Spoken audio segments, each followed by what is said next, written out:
And with that, we're live. Let's see. First, let's see if the cameras are set up correctly. Yeah, mostly. There we go. Okay. So there we go. Hello, everyone. Let's check audio now. Yeah, we're good. Okay, we're good on audio, it looks like. So. You're here. And, yeah. Oh. How you guys doing? Oh, we're going. Good. Ready for more D&D? Yes. Okay. Been a week, and I am ready to unleash my pent-up anger at retail via Warframes. Yeah, that's fair. Okay, I need to fix my camera, but I will do that here. Yeah. So, while I do this, while I fix this, why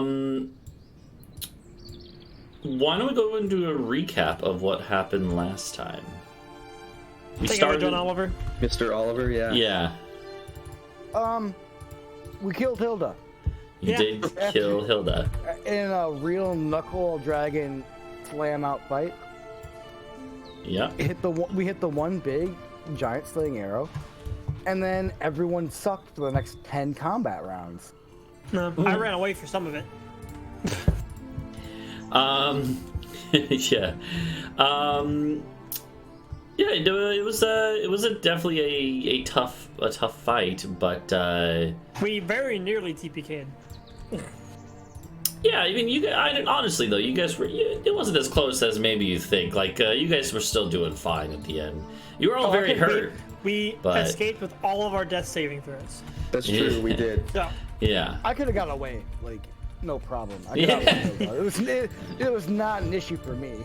Yeah. As you can see by the diagram here, yeah, we did a great job of documenting the battle. And yet there's Hilda's pet wolf here. Yeah. Notice it has no head. Headless. That's because Tart This, cut off the end yeah, at the beginning of the fight. Yeah. This would be Locke. Yeah, here's her pet wolf, and over here is her pet wolf. Oh, yeah. I didn't even notice that. Yeah. Here was where we cast Big B's giant pee-pee, and then that was... Yeah. Well, yeah, so, it was good stuff, and, yeah, you killed her, you, took her weapon, for one, and... We don't have the weapon. Rhuk, yeah, that's right, Rhuk has it. Rhuk took the weapon, yeah. And then left us to go do something. Yes, he had personal business to take care of. Yeah. And then there were 3. And yeah, and so we left off with you guys basically just collapsing from exhaustion and resting after this fight. And it would be probably like you guys would probably, with how exhausted and beat up your characters were, it would probably be like a whole day before you really were back in action. And at this point, things have sort of developed a little bit. The castle that was floating in the sky, right? When Hilda died, it basically like almost fell out of the sky, jolted down, and then kind of caught itself in balance. And so the castle, for the rest of that initial day of combat, the fighting, most of the fighting happened right at dawn and was over within the hour. At this point, the rest of that day was basically kind of an extended battle between the people in the castle and the people down below. Lots of like projectiles getting thrown back and forth, and arrows getting launched back and forth, right? And until the Boarman basically took over the camp, made sure everyone in the camp itself around the Wellspring was imprisoned or dead, most of them dead. And then a lot of them fell back. A lot of the Boarmen stayed and basically started setting up barricades to essentially siege down the castle. But the rest of the Boarmen kind of fell back to safety, their like camp that they had made before. And that's where you guys would have been taken, away from the scene of the battle.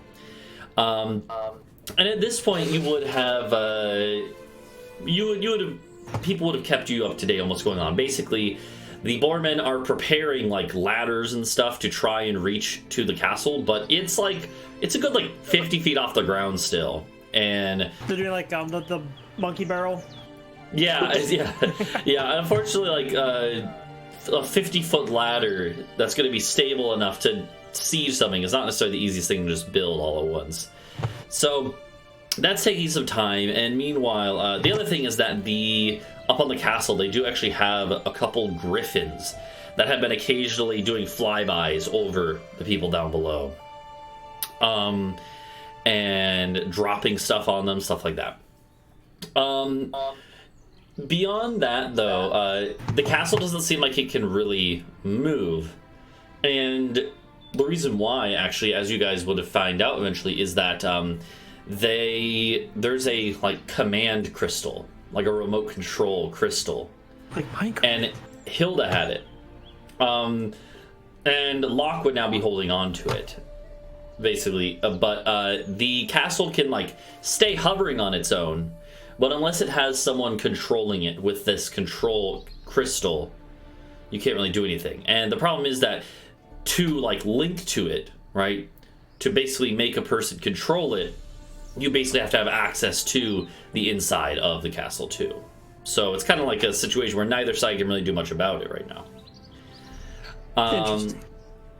Yeah, and so you guys would be here, yeah. Talvo a little while ago had actually sent out some like messengers. He's been in touch with people in his like spy network, essentially, his rogue guild spy network sort of deal. And so Talvo is expecting that he'll get some information from them at some point in time, but nothing has arrived yet. Rhuk has, again, had to leave at this point, but after Rhuk leaves, Locke would want to speak with you all, but once you all are ready. So I don't know if you'd try to do anything else first. No, I don't think I'm good. Yeah, I think you wake up Okay. and like, yeah. Okay. Might as Yeah. well go Yeah, you sort go this out with and the giant woman. yeah, you could go speak to Locke and in her war tent. And there's just a hustle and bustle of people going in and out, right? Or not generals, not really any generals, but lieutenants of hers, right? Carrying out orders or basically, you know, there's constantly coordinating all these things here. And when you go in, I should want you all to roll me perception checks. Why is this in light mode? Got off to a good start. Oh yeah, why is the chat rolls aren't showing? I just realized. What the heck? Hold on. On the stream? Yeah. there My should be. character sheet is in light mode. This is not Kill him. right. Oh, there they go. Now they're there. That was weird. Okay. So it actually makes sense that Helios would do all these rolls, because what this roll was is just like to notice if there's anything going on in here. Specifically, Helios, what you notice is it's good. It's easy for you because you speak Boarman, the language of the Boarman. So well, as you're like walking in, you're walking past the war table. What you notice, Helios, is again the others may kind of notice some of the symbols, but you're able to tell what the symbols are saying. There are like drawings and plans for like fortifications of the Wellspring on this map, and like notes about like patrols here and here. And it doesn't look to you like it's the patrols of the enemy that was here. It looks like basically what the Boarmen are planning to do. Interesting. But yeah, so Locke welcomes you guys in. She'll take a seat at like a little table near this larger war table. She'll sit you all down and like just kind of look you all over first to see if you're all doing well. You guys are all rested. So she says, I appreciate your help taking out Hilda. We would have lost dozens more Boarmen, if not for you. Yeah, she was a real bitch. Yeah. That's She not inaccurate. She nods and smiles, and she's like, her kind have taken a lot from me. And now I'm glad that we finally struck a blow back. The leader of her group, he's still the one who I really wish to kill. But Hill is a good start. Yeah. Good start for them too. Close that chapter. So.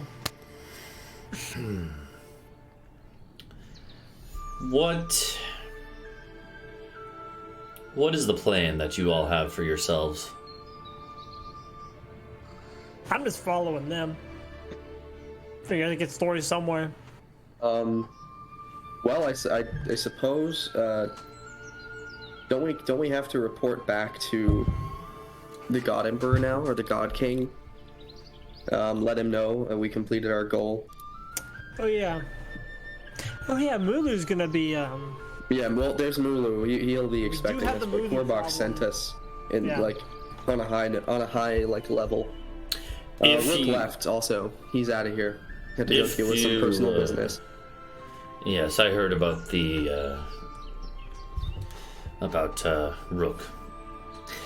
If you all are going to my father's capital, then I could easily send you with an escort when the time comes.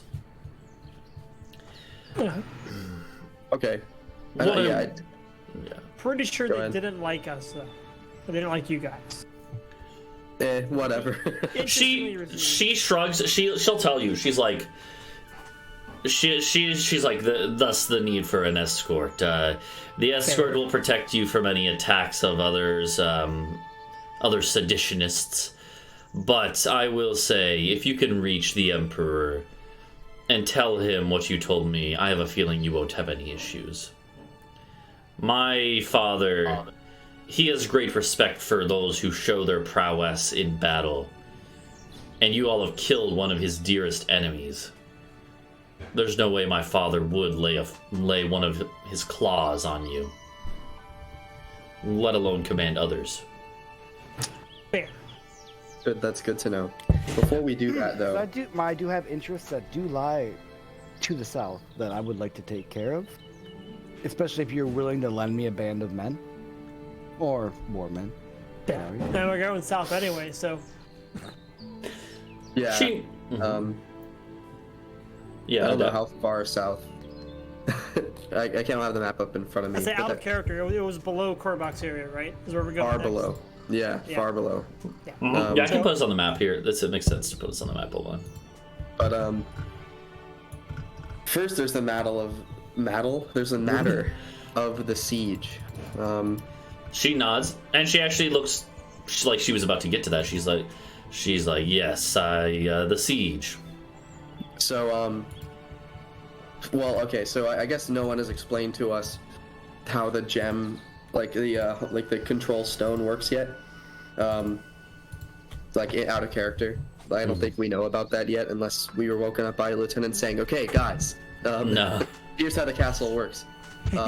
But so Up, left, up, down, right. yeah, A-B, start.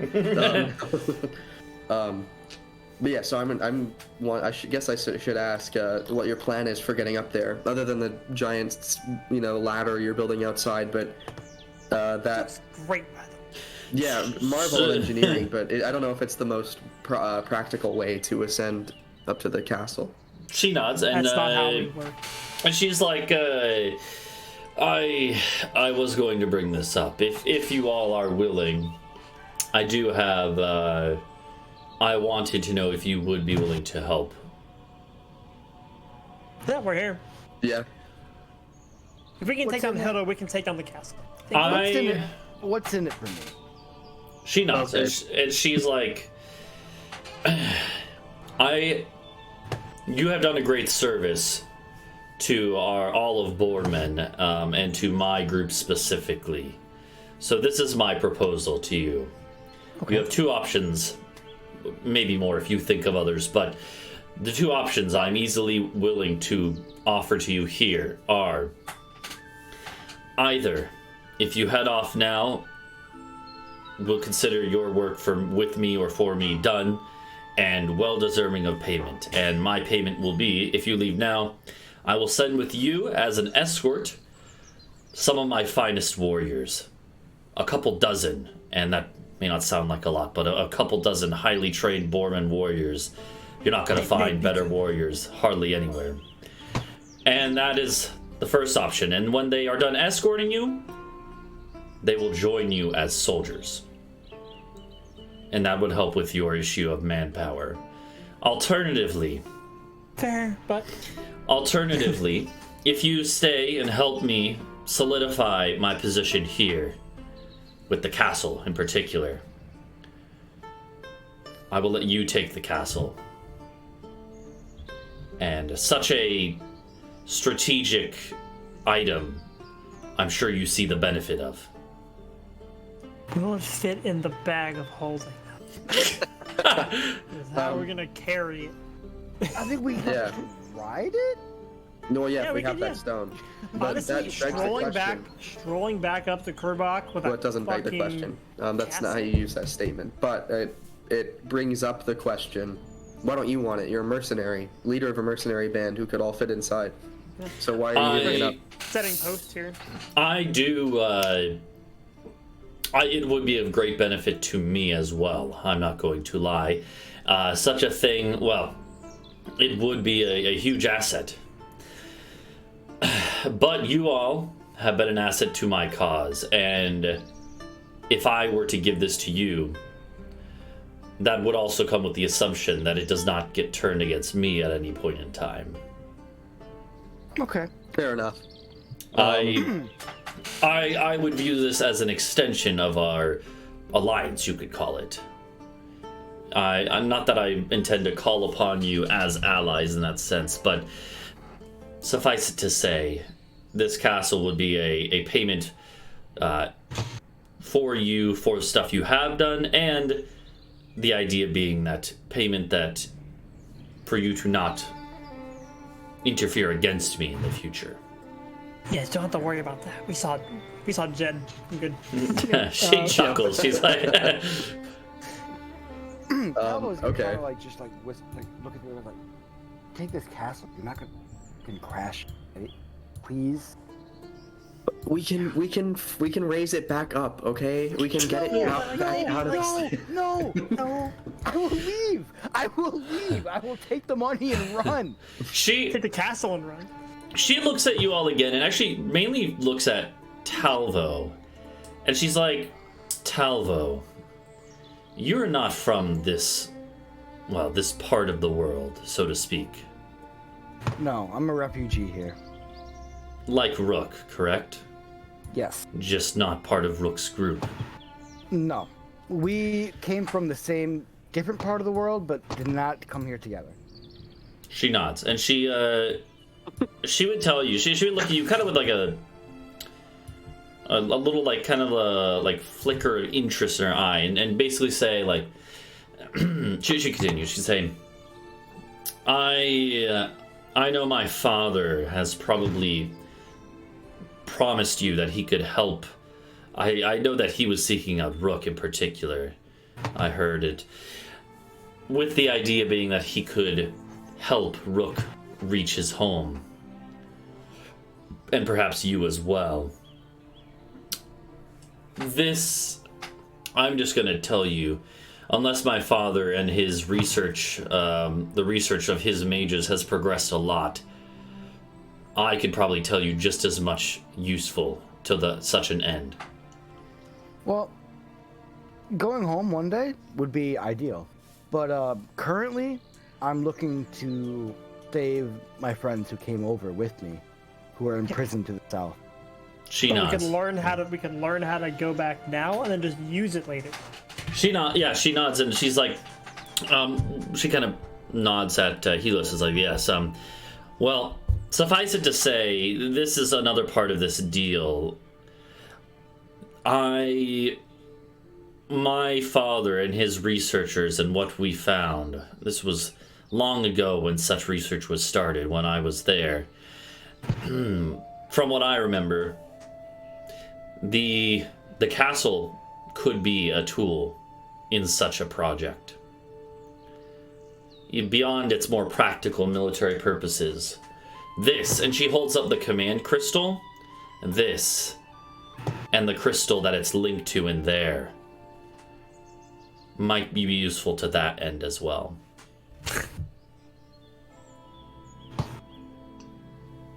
I say we take the castle. I think we should take it, and I think we can do it fairly easily. We don't have to fight anybody inside, by the way, because doesn't your what do you play? You don't play a lute, do you, Helios? What do you play? Violin. A violin. Whatever. Okay. Yeah, it's like a fiddle, basically. Yeah. Yeah. What spells can you cast with that? Excellent question. Let me pull out the notepad that has all of these conveniently written down somewhere in the bag. Yeah, it should be there somewhere. It might be on my... Yeah, let me just rummage through here for a second. Okay, Hold found on. it. Yeah. Fly is one of them, right? Yeah, fly, invisibility, levitate, protection from evil Wow. and good, cure wounds at 3rd level, or dispel magic. Okay, so do you have either invisibility or fly not as part of the instrument? Another great question. Let me pull out my other notebook. The other thing is, like, keep in mind, this fly gives you fly speed, which lets you fly, right? But you retain, like, your carrying capacity. In other words, if you are strong enough to lift someone else, you can. Fly doesn't impact that at all. So, in other words, what I'm saying is fly. I'm pretty sure it'll fly last for like 10 minutes. Which Even we're if going just 50 feet. yeah, and so I don't know who the strongest is of you, either Adau or Talvo, I think. Yeah, definitely not me. I mean, I'm going to do my ability Mine's- score improvement here, but it's still not going to be great. 12. Yeah, they're stronger. 8 Oh or well, 10. okay, never mind. Okay. Talvo's the strongest. So Talvo, like, could here's the cast thing on is, like, Talvo, if you cast it on Talvo could realistically lift one of you up to the castle and then come back down and get the other one. You don't need to have fly on multiple people necessarily. Yeah, well, yeah, I don't. I mean, But if we want I to get was some thinking. Boarman up there. No, yeah, I was actually thinking we go. How long would it take to link the crystals? For the linking of the crystals, yeah, if you ask her, because Locke, you guys would have no idea about this. You haven't studied anything about these crystals, right? This is very, like, high-level magics that only mages would study. But Locke actually knows a little bit, just because she was trained by like mages and all sorts of people as a kid, right? Just like, you know, royal tutors, basically, of all types. She knows, in a historical sense, she knows that, and she would tell you, like, she's pretty sure the linking of the crystals itself probably not going to be something simple. It's probably going to take at least an hour to do. Okay. But Yeah. here's the thing, is like, I could just run a couple ropes up there, and I mean, and the Boarmen are kind of strong enough to just kind of like shimmy up a rope. Yeah. Yeah, and to put in perspective, the way that this flying castle is set up is that it's really more like it's a flying keep. It's not like a massive castle or anything, right? It's Yeah. It has like a courtyard, right, and then a wall, and then at the back end it has a like keep. It's lopsided. It's like the keep is not in the center. It's on the edge of one of the walls, but because of the way it levitates or whatever, it doesn't matter. It doesn't have to be balanced weight-wise. And so the keep part of it is like just a straight face that then meets up with the wall and then it continues down until it hits like the rocky island it's on. And that is like the side that has like, you guys have had a chance to look at this thing from multiple angles now. It has like the front side where the gatehouse is of the keep is where like the ballista are. There's two like ballistae. And then the walls leading to the keep at the back, they'll have guards posted. And on top of the keep, you'll have guards posted. But you're not going to have any at like the ground level at the back of it necessarily. Okay, so there's no funny flanky maneuver to be done. Yeah, We're it's just kind of funneled through the front door no matter what happens. well, it's one of those things that you could fly up to the top of the keep immediately. And there's going to be quite a few guards and stuff there, but if you cleared that, maybe you could do something, right? Yeah, okay. my whole thinking was if it was going to take... I mean, I guess even, well, it would depend on what specifically deactivates invisibility. I was thinking one of us just goes up there, links the crystals while invisible, and then shakes the castle around some. Turn it upside down. Yeah, just like, get out of there. And then, you know, but I don't know, I don't think that would work for... Yeah, exactly like that. But yeah. I don't think that would work if it's going to take an hour, because while invisibility lasts an hour, I think we'd have to be doing a bunch of magical stuff, and probably interfere with the spell. Yeah, but like I could just be like hanging out on the ground while you guys go in, so like I'm not interfering. I can concentrate. So while you guys are discussing this, she'd be listening, but then she'd kind of shake her head and be like, "It's I think it's much simpler than this. I know, if possible, you'd avoid a fight with everyone on the castle, but I'm kind of tired. Yeah. From what we can tell, there are a few score people there.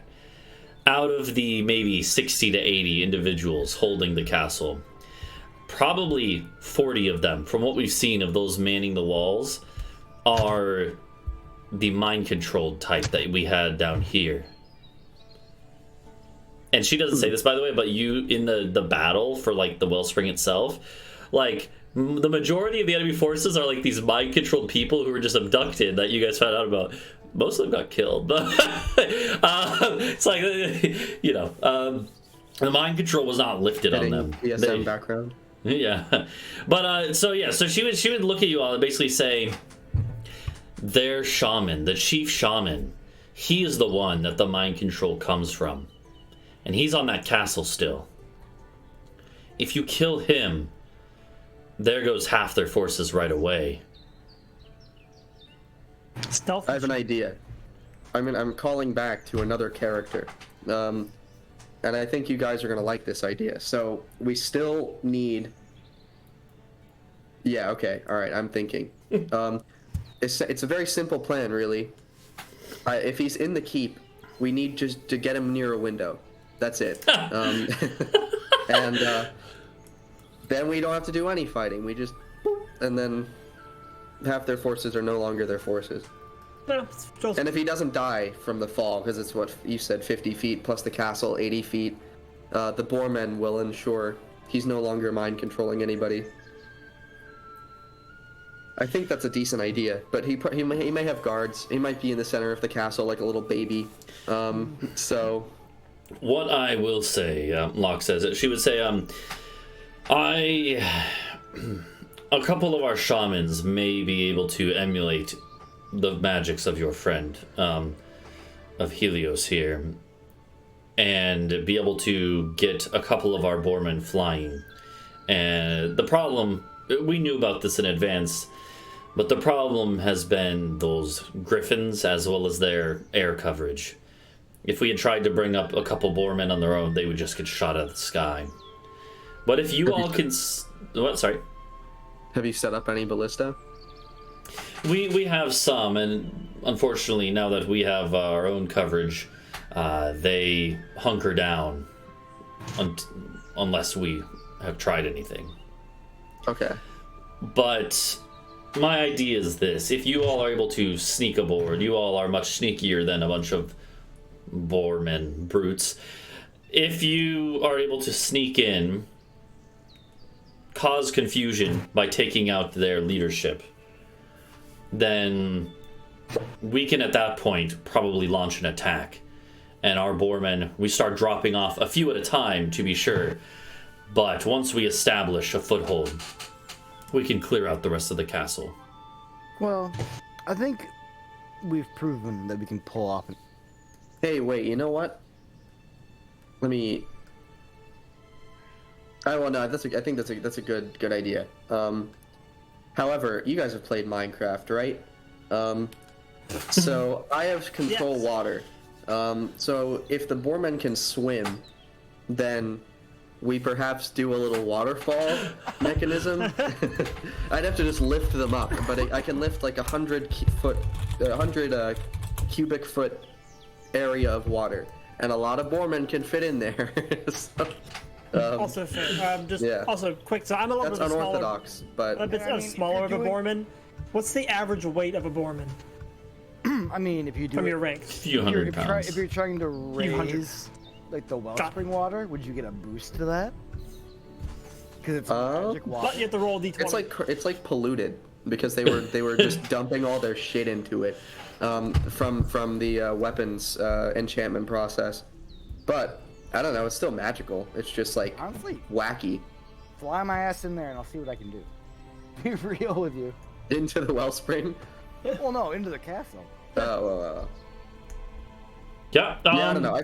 We well, I don't know. Maybe I want to do some testing on the Wellspring water and see what it does. Like, see how it reacts to some different magical effects. Like, Okay. what does touching it do? Anything like that. Yeah. But after that, I think we might as well just. Yeah, after that we might as well. We could. I don't have. I do have remove curse, but it's not a curse. It's They have just mending. dirt. It's- Yeah, but I think after that we Magical should water. probably just go through with the fly up there, kill the shaman, leave, or don't leave, and then we'll have the Boarmen come up. Explain nothing. Here's the thing is Yeah. so I'm looking at the spell. The range on that is 300 feet. Right? Yeah. So I could get it. I could just dump water onto the castle. Well, here, let me. Okay, hold on. Just flood them out. So yeah, hold on. Chaos for the chaos god. Yeah, exactly. I'm just looking at. Okay, hold on. I'm looking at the different effects. So it says it gives a list of a bunch of effects, but that doesn't mean that that's all the things it could do. What you're talking about could work. What I would say. So they say that so one of the options there is flood. I'm going to use this as a basis for like how much you could do, right? So one of the options of things you could do, flood. You cause the water level of all standing water in the area to rise by as much as 20 feet. So that is like if you had 100 foot by 100 foot square, the whole thing goes up 20 feet, right? Almost there. So the castle is up higher though, is the thing. So what I'm going to say is that it would be a smaller area, right? To be able to go up higher. How big is the castle area?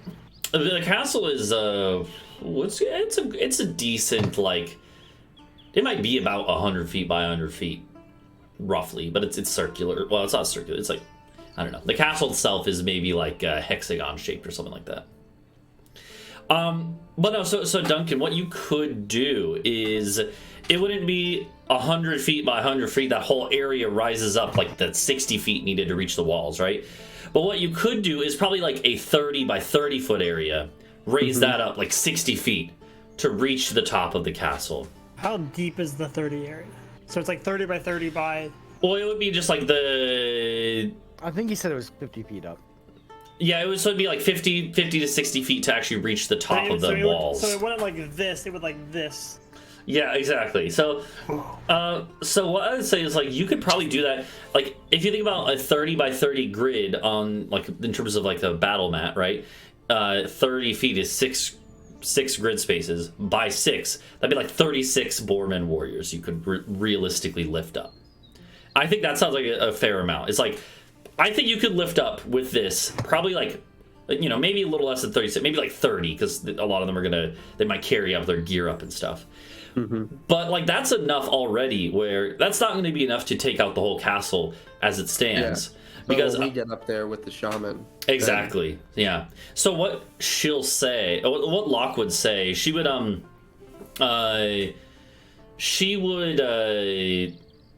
this is one of those things where she would basically, and this is something you would know, Adau, like based on your use of this spell in the past, is that on a normal body of water, you could probably do this with about 30 Boarmen, 30 warriors. Here's the thing, though, is that, like you said, you still don't know if the Wellspring water will act normally.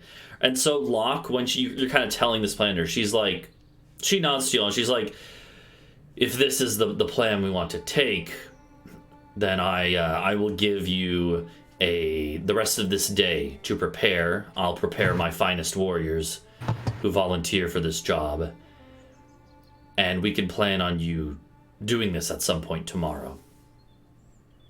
Does this sound like a decent idea to you two? Yeah, you know what? Yeah, do it. I mean, yeah. is the idea we're just gonna shoot them up with water, or are we gonna like try to construct a giant raft so we have a? Well, the engineering required to keep several tons of water flowing so we can have Boarman going up and down. I don't think we can do that in a day. So it would just be lifting them up with the spell. Okay. It's one of those things too. So what I would say is like, and what Locke would suggest is that she would say like, what? Well, the other thing is if you wanted to build a raft, so to speak, right, to lift them up on, that would require like assembling it in the Wellspring, and they can see the Wellspring. They would just shoot ballista bolts at it while it's getting constructed. So essentially, Locke would tell you that if you want to do this plan, the way it would work is like, she suggests at least, you guys get yourselves up there on the very top of the keep. Mm-hmm. Clear the top of the keep, start heading down to the shaman. But as you like are about to go into the keep, you know, Adau looks down. The keep is like, again, the keep is maybe 50 feet up from the bottom of the keep to the ground. The keep at the highest point on top is like another 50 feet up. That's like 100 feet up off the ground. But like Duncan, the range on that, 300 feet. You would still be well within the Wellspring. So you could do your water lifting thing from the top of the keep when you're already on board. You don't have to be down on the ground to do this. So I would that's okay. So you know, I think we should do, that's exactly what I was going to suggest we should do. I would say that they should probably, if not like a boat, if they could take the wheat. Didn't you say they had like a mill, like a water mill's wheel that they were using? Yeah, they did. Yeah. Just rip it off, and then fill in the middle of it, and then they could just stand on that, and I could lift that up. Okay. Yeah. I don't know if that's plausible or if they intend to use the mill for something else. I mean, but you just do it underneath the castle. That's true, because it is floating over the Wellspring. Yeah, it's like, it's not fully over the Wellspring. It's a little offset, but like the edge of it overlaps a little bit. So yeah, so I mean that's one of those things that, like yeah. Well, okay. So then how are you guys gonna plan to get up there? Fly. Okay. So you cast fly on like Talvo, and he lifts you guys up there or whatever. Yeah. Talvo, what is your strength? You said 12. Yes. Okay, so the way we should offload our gear first, like that we don't need, so that we're lightweight. Yeah, so it's like I have an extra set of armor that I can't wear, so I need to get rid of that. Yeah. So you can carry 180 pounds easily, Talvo. Okay, but what if I just brought a rope with me and then I just haul them up once I'm up the top? Yeah, you could do that. So you could go to the top, haul them up with a rope. Yeah. Yeah, that would work. It's just that would take a little more time, right? Yeah. Well, I could fly one up with me, drop the rope, haul him up while the other guy covered me. Yes, that's fair, yeah. Okay, so I'm going to write down the plan. The plan, so to speak, is Talvo flies up, possibly with one person and with rope. I think I should be that person because I can cast silence wherever we land so that they can't alert anybody. Fair, okay. I can make somebody invisible. I like that idea too. Yeah, you could actually. You only have invisibility from the instrument, right? Okay. Well, I only have fly, so I have invisibility as a spell. You have it as like a normal spell. Fly is the instrument, invisibility is the Well, invisibility is also the instrument, but do you also have invisibility normally? Is what I'm saying. Yep. Because like you can upcast that. So you see the bottom. All three of us. So you can make both of them or all three of you invisible. Oh my god, wait. For one additional creature result above second, so if I just cast a fourth... You can make all three of you invisible. Yeah, alright, do it. Okay, yeah, so you could... Yeah, okay, so then, of course, that's a high-level spell you're burning before you have possibly combat, right? So, but it is... it would make it pretty stealthy, right? So... Alright, so the plan is Talvo flies Just keep up. in mind, the spell ends for a target that attacks or casts a spell. Yes. So we would just be getting somewhere before we, Also, Yeah. So okay. So let's hear. So here's the plan. Is Talvo flies up with Adau, then if you're invisible, you can just go back and fly up with Helios. Yeah, we'll just double fly. I don't want to That make goes an back athletics and check. flies with Helios. You know, you guys. So okay. Then the second step is infiltrate the keep. And then, well, I guess before infiltrating. Third step, win. Before infiltrating keep, Adau lifts the Boarman, like a raiding party, onto the wall of the keep, down below. Because you guys are gonna be up on the position. No, so you're gonna be up on the keep. He's gonna lift him up to like the wall that goes around the place below. Yeah, that's a spell. It won't be invisible. Yeah. Because it would be he wouldn't be able to Adau wouldn't be able to lift them all the way up to the top of the keep. They'd be down on the castle, right? So you have the ground, you have like the ground of the flying castle, the walls, and then the keep even higher than that. But once they're on the walls, they will just start basically just killing all the enemies they can. Yeah. Okay. Then you guys infiltrate the keep, seeking out the lead shaman.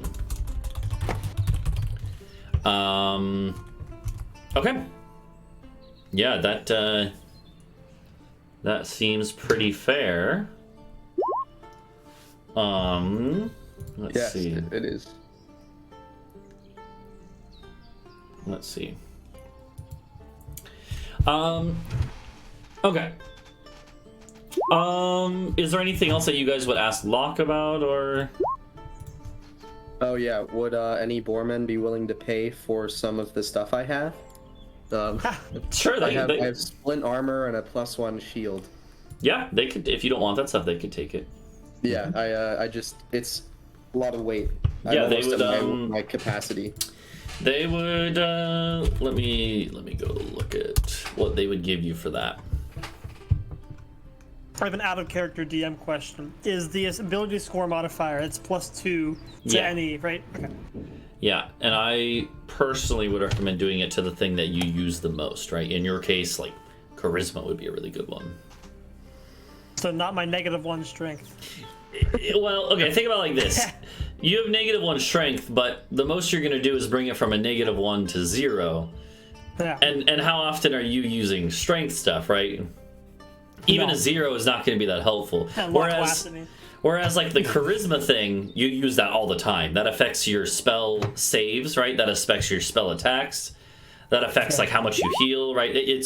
So it's up to you in the end, but that's going to be more useful normally. So okay. I have a 9 + 9 persuasion. Yeah. You would get for the +1 shield. So the +1 shield would be probably... Okay, so I'm trying to think what the way the pricing works here. There it is. So it would be You won, you got me. Just waited. they would actually give you a good 200 gold for the +1 shield. Which you would know, like... There's a bird in your ear telling you that you should keep it. Normally to buy a +1 shield in this part of the world is gonna run you like 225 gold. Yeah, so you're getting almost the selling price for this. They're giving you a good price. Normally they wouldn't buy it back for that much, but you're getting a good price because I'm curbing the market. Yeah, there's not a lot of magic items here.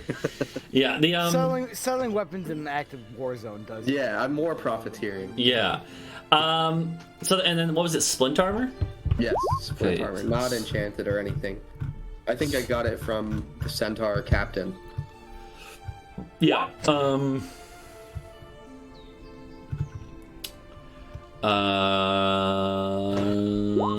on. Splint armor would be okay. Well, what's the base for? Let's see, armor. What is the default cost? Because it's going to depend on that. But I can look at that real quick. Armor is okay. Splint is normally 200, but okay, so that's normal in the other part of the world. In this part of the world, it is gold is rare in general. but so is like splint and plate armor. So it'd probably be around like 150 normally in this part of the world. They would probably offer you 100 selling it. So yeah. Okay, that works for me. Yeah, I have to kind of like convert the prices because again, in this part of the world, gold is pretty much double its normal value, so 100. But then this is rarer than normal, so it's probably 150. And then you would be offered 100. Yeah, it's a whole thing, but yeah. So yeah, 100 gold for the splint armor. The other reason it wouldn't be higher is because since it was a centaurs, they have to like modify it to actually work on a Boarman. Very different physiology there. Forgot I had this. If anybody wants to buy it, the anti-convoy sword. Yeah. Plus 1,000 into hit dogs specifically. So No. so Oh, we should have used it for Hilda's. Let's see. So alright, so the you guys would so Locke would basically, after you wrap up your meeting, she would basically say you have a day to prepare, right?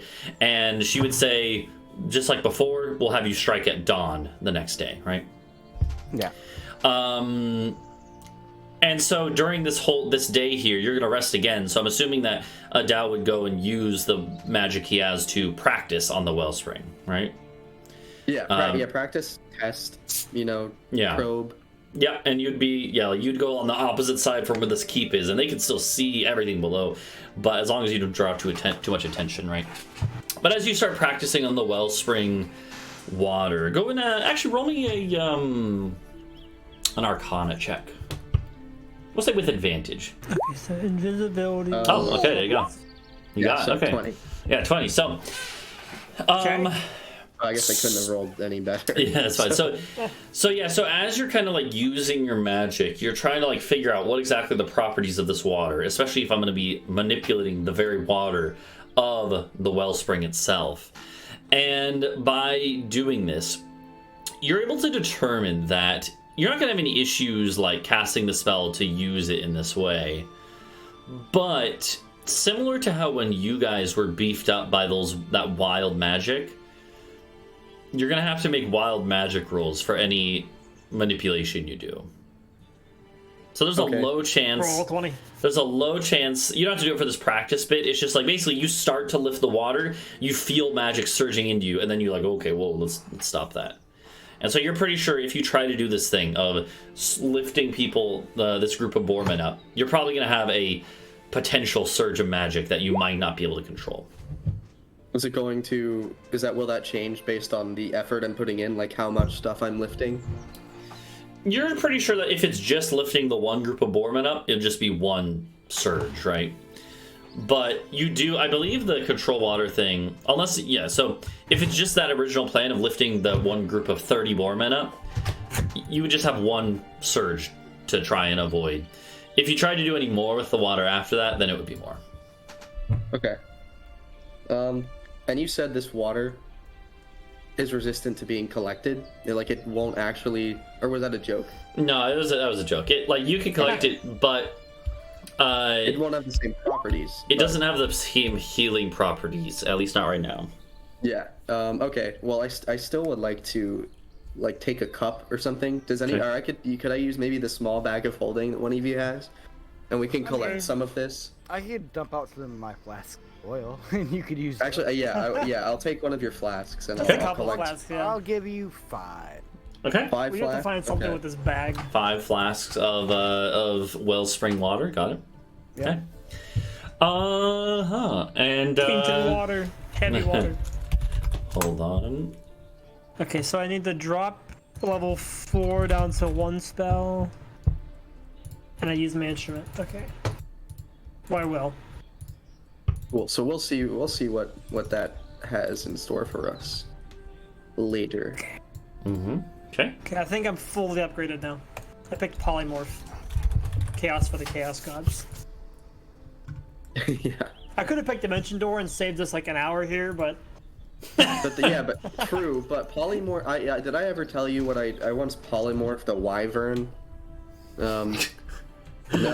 Yeah. So I was actually at Poetry's dorm, and we were playing a one shot, and our party had encountered a wyvern on a mountain face, and it was I remember this. Yeah, it was a good time. It was I don't even think it was giving us that much trouble. I was just like, we're spending too much time talking about combat, so I was like, I'm gonna get rid of it. So I polymorphed it into a worm, and then I wrapped it around a crossbow bolt and shot it off the mountain.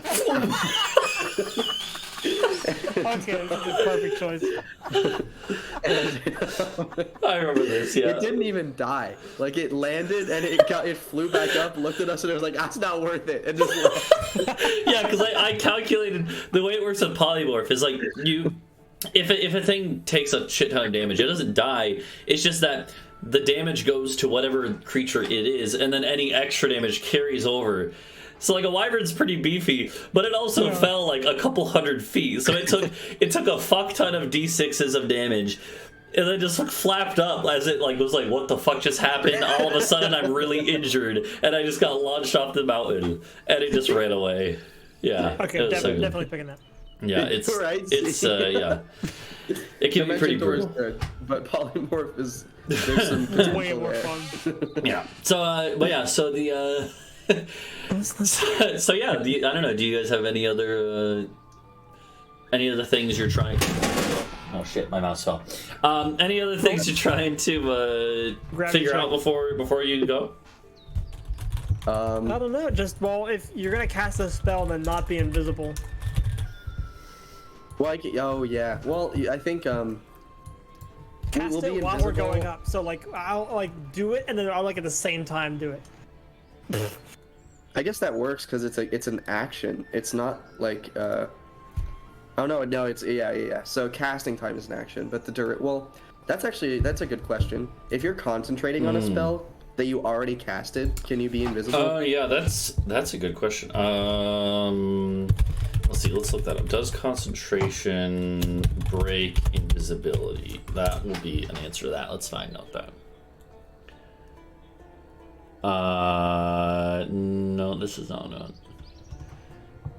I guess based on the wording of the spell, no, because the spell ends for a target that attacks or casts a spell.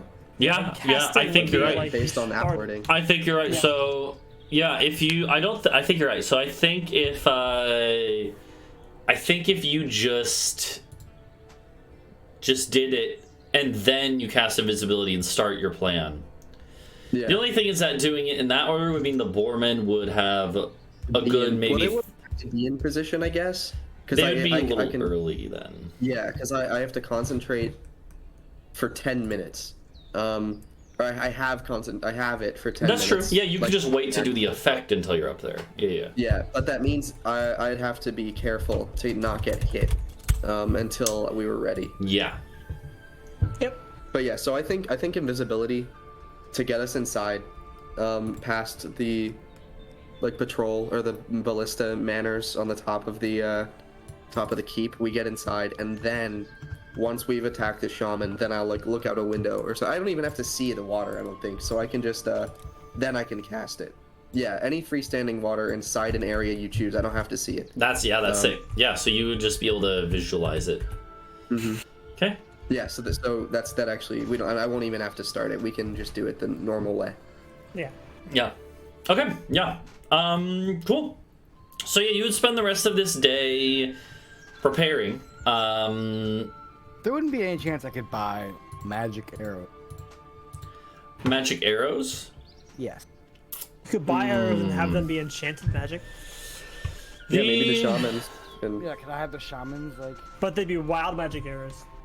Okay. See, the problem is they could enchant it with the spell magic weapon or whatever it is. I think that's all right. Magic weapon. Yeah, that would make it a +1.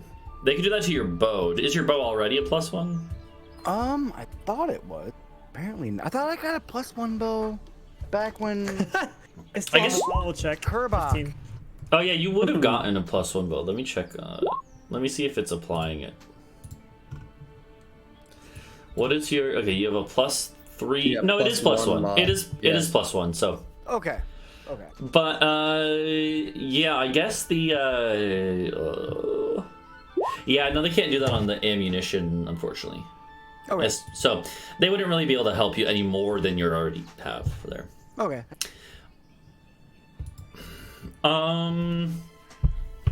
Yeah. So yeah, are you guys? Would you guys be ready then? I think so. I think so. Okay. Yeah. You prepare to stay. Good old classic heist. Adau kind of figures out this whole water thing, practicing on the Wellspring. You guys get ready, and the next morning, you would wake up very early, right? And you'd have a group of elite boarmen who are going to escort you close to it as well, right? Although under the trees, you're probably going to be fine. So you get to a point like near the outside of the Wellspring where you can look up and see the castle there, and you know that the Boarman, the group of Boarman warriors, the 30 or so, some of the best in their whole group, they are all waiting inside the little like village or like a war camp that they had constructed. They're basically all hiding in different buildings.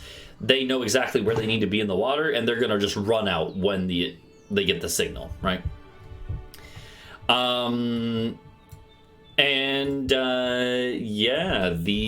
Let's see. You guys are here in position where you're in a spot where you're easily going to be able to just fly up there. So the plan is to correct, to be correct. Talvo, so Adau casts the water spell. Helios makes all three of you. Oh wait, here's the thing. Fly and invisibility are both concentration spells. Hold on, let me get some music playing. So you would not. You know what? Then we could have the shaman would have to fly us. Yeah, remember we have. Oh, the that's true. Boarman Yeah, can yeah, help that's us, true. So they'll fly. They- So actually, then I save my fly. The instrument still has one, and I only use invisibility. That's true. Then if we Okay. have to bail, you'll have it too. Yeah, that's true. I So forgot the instrument shamans still have it. has Yeah. charge then. Cool. Okay. So yeah, you're good then. So they Thank will. you, Lord. The shaman will. There'll be a shaman with you who casts fly on Talvo. Helios casts invisibility. All three of you now are invisible, and Talvo can fly.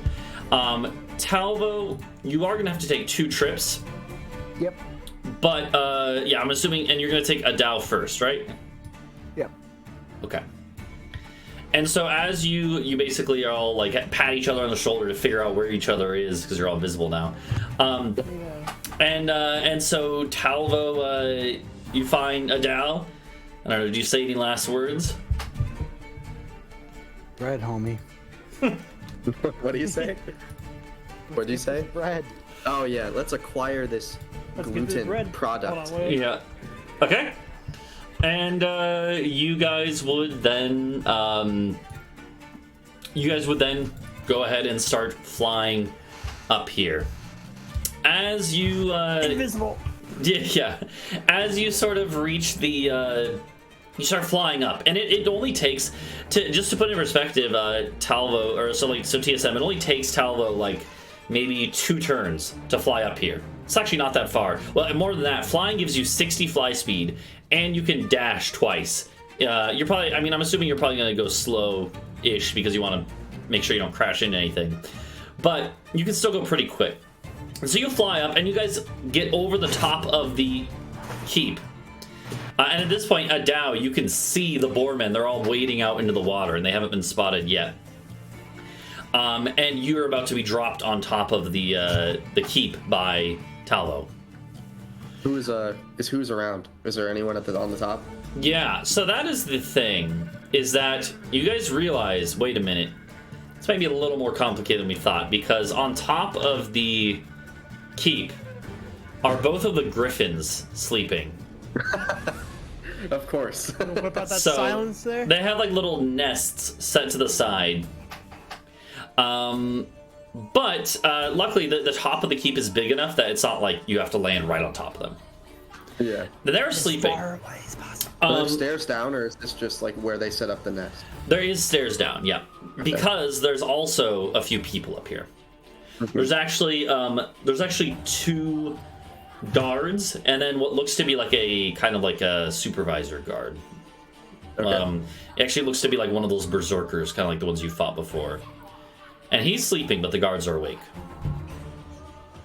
black. Yeah. All right. Drop me down, close to the stairs as possible. Okay.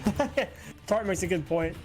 Good thing Rook's not here for sneaking. Yeah. I know. If Rhuk was here, Yeah. he carried more than one of you, probably. That's true. Yeah, what was his strength? Was it like 18 or 19? Yeah, it was something like that. So, Yeah. So that, yeah. Okay, give me 1 second here. All right. So yeah. So you like whisper up, like drop me near the stairs, and yeah. Talvo, you can kind of take him over and just gently put Adau down next to the stairs. And actually, it works out because this also is where you can look over the edge of the wall, Adau, and see the Boarmen who are in position. And they haven't been spotted yet, but they're all just sitting out in the water waiting at this point, with some with shields up in case they do get spotted. And you look down at the wall where you're going to lift them up to. There are a couple of guards pacing. Luckily, these guards are just not paying attention, but they could at any moment look over and see the Boarman. yeah. All right. At the same time, I do need Adau. I need you to make me a stealth check with advantage, because while you are invisible, you still have to like land softly enough and get your footing softly enough without making noise. Acrobatic. Heavy armor. That's not good. What armor are you wearing? Scale. That's medium armor. That's not heavy armor. Let me check. Scale is indeed medium, but it does have the stealth disadvantage. Oh, yeah, it actually, yeah, no, Roll20 is just, it shouldn't say heavy because it's not, there's actually even some light that gives it disadvantage. So it doesn't matter that it's heavy. I don't know why they don't just say like armor with disadvantage. Yeah. Okay, I didn't know that. Well, that changes things. Yeah, scale, the idea is that scale armor is like a worse version of breastplate. They both have 14. Yeah, I mean, because it's a bunch of overlapping little plates, so of course they're gonna go ding. Yeah. Well, are the Griffins wearing collars or anything like that? Are they armored? No. Okay. No. Yeah, it does have like a little like. But as like you kind of as you alight down here, right? As you land, you kind of like stumble because it's just Talvo puts you down pretty gently, but it's still just the whole act of flying is not something you're used to, right? Either of you. So there's going to be a chance that they hear you. I'm going to roll perception checks, and yeah, so technically that it would be that 4 because you have advantage, but then it gets canceled, so it would just be the first roll. So 4. Yeah. That's rough. That's rough. That's unlucky. Let's see. So that's one guard. Yeah. Is that a fail or a pass? Well, the other one passes anyway. The other one passes. A 4 would have been a fail though. For stuff like stealth, I always give defender or the stealth. I give the win in a tie. But unfortunately, the other one, it doesn't matter. One of them is like and goes back. The other one's like, wait, did you hear that? And they're actually going to start walking to the part of the wall the part of the top of the keep that you're at. Not because they don't see you here, they don't know you're here, but they heard a noise from that direction. They're going to go peer over the edge of the wall. And they're walking right towards you, like they're going to run into you. I'm assuming Talvo's already headed back down to get Helios at this point, right? No, I would have waited to see what the reaction was. Yeah, you always make sure they get to the door and open it before you leave. Yeah. Exactly. So Talvo, you're kind of like floating up in the air above this, being like, oh shit. Okay. Can we see each other while we're invisible? Like, would we know? No, you have no idea where each other are. But I would be able to see that two guards reacted. Yeah. I'll just huck a bottle of oil away from where I dropped him off, and I'll go back and get Helios. Okay. I was just gonna like tiptoe towards the stairs, so like I can be right next to them as long as I'm not moving. Then, but bottle of oil. I like to think that both of you don't have any way to coordinate, right? So it's like Adau starts tiptoeing that way, but then Talvo sees what's happening, takes the oil and chucks it like against the other side of like the keep, basically. Yeah, it's basically like a hitman when you toss a coin. Okay. You know? Yeah. I'm just trying to make a sound. That does have the effect of like the guy goes like what? However, it does the griffins both also like. their heads go up and they start listening, and their very, very detailed like gazes looking around. Of course, they don't see anything, but they're very perceptive in general. That's gonna be my cue to just cast silence, and then I'm gonna run down the stairs, and when I'm at the bottom, I'll drop concentration. Oh wait, I can't do that. Never mind. Yeah, so silence will break the water spell. Yeah, so I'm not gonna do that at all. What you could do is raise the water up now. Yeah, launch the Boarman attack. That was my second. Yeah, that was actually I think that's what I'm gonna have to do if the Griffins are looking for me. They're gonna find me. So, that would also just so their distraction is on the other side of the keep. It's on the lower part, right? Because you said it's lopsided. Yeah, so let's do that. I'm gonna raise the Boarmen up. Well, first I'm gonna do a little like flicker of the water so they prepare, and then I'm gonna. Then they'll go. Yeah, you're kind of like, as you're tiptoeing and like the guy is kind of like, this guard is looking around, you look over the side of the edge, see that the Boarmen already, give them a little signal, and they go like, and then whoosh, they get like launched. They're not going to get flung, but they get like propelled up with water and immediately start just jumping out of the water onto the wall at one point. Again, there's a couple guards patrolling who just get like cut down instantly, but the Boarmen, they're not really ones for stealth. They go like, and the water's loud. Yeah, the water. Have you ever heard a waterfall? Like, whoa. Yeah. There's a rush of water, and the Boarmen start screaming battle cries as they just assault the wall. This immediately gets the attention of the people up here. The berserker dude who was like asleep next to these guards goes like gets up. The Griffins start getting up and like looking over the edge. Talvo is already going back to Helios at this point. Yep. Okay. I'm gonna Oh shit. Yeah. That was my check, by the way, for the wild magic. Yeah, okay, you're good. Nothing, you're able to control it, so. Yeah. And I guess I guess I didn't coordinate earlier. I was gonna say, because in this situation I might as well do it again, but I don't know if there are other Boarmen ready to go. So I think. Yeah, they would have just had the one group ready. Yeah, in which case, drop concentration on that. And I'm gonna wait and see what the guards do. Am I between the guards and the stairs? Yeah, I assume you have a battle map ready. Yeah, totally. You really pushed us towards going to the flying. No, I have theater of the mind. I know what the layout is here, and I have a rough one ready, just not like a very detailed Theater one. of the mind. So, yeah, no, it's one of those things where they're not actually between you and the stairs. You're at like at the back end of the stairs where you could jump over and vault down, if that makes sense.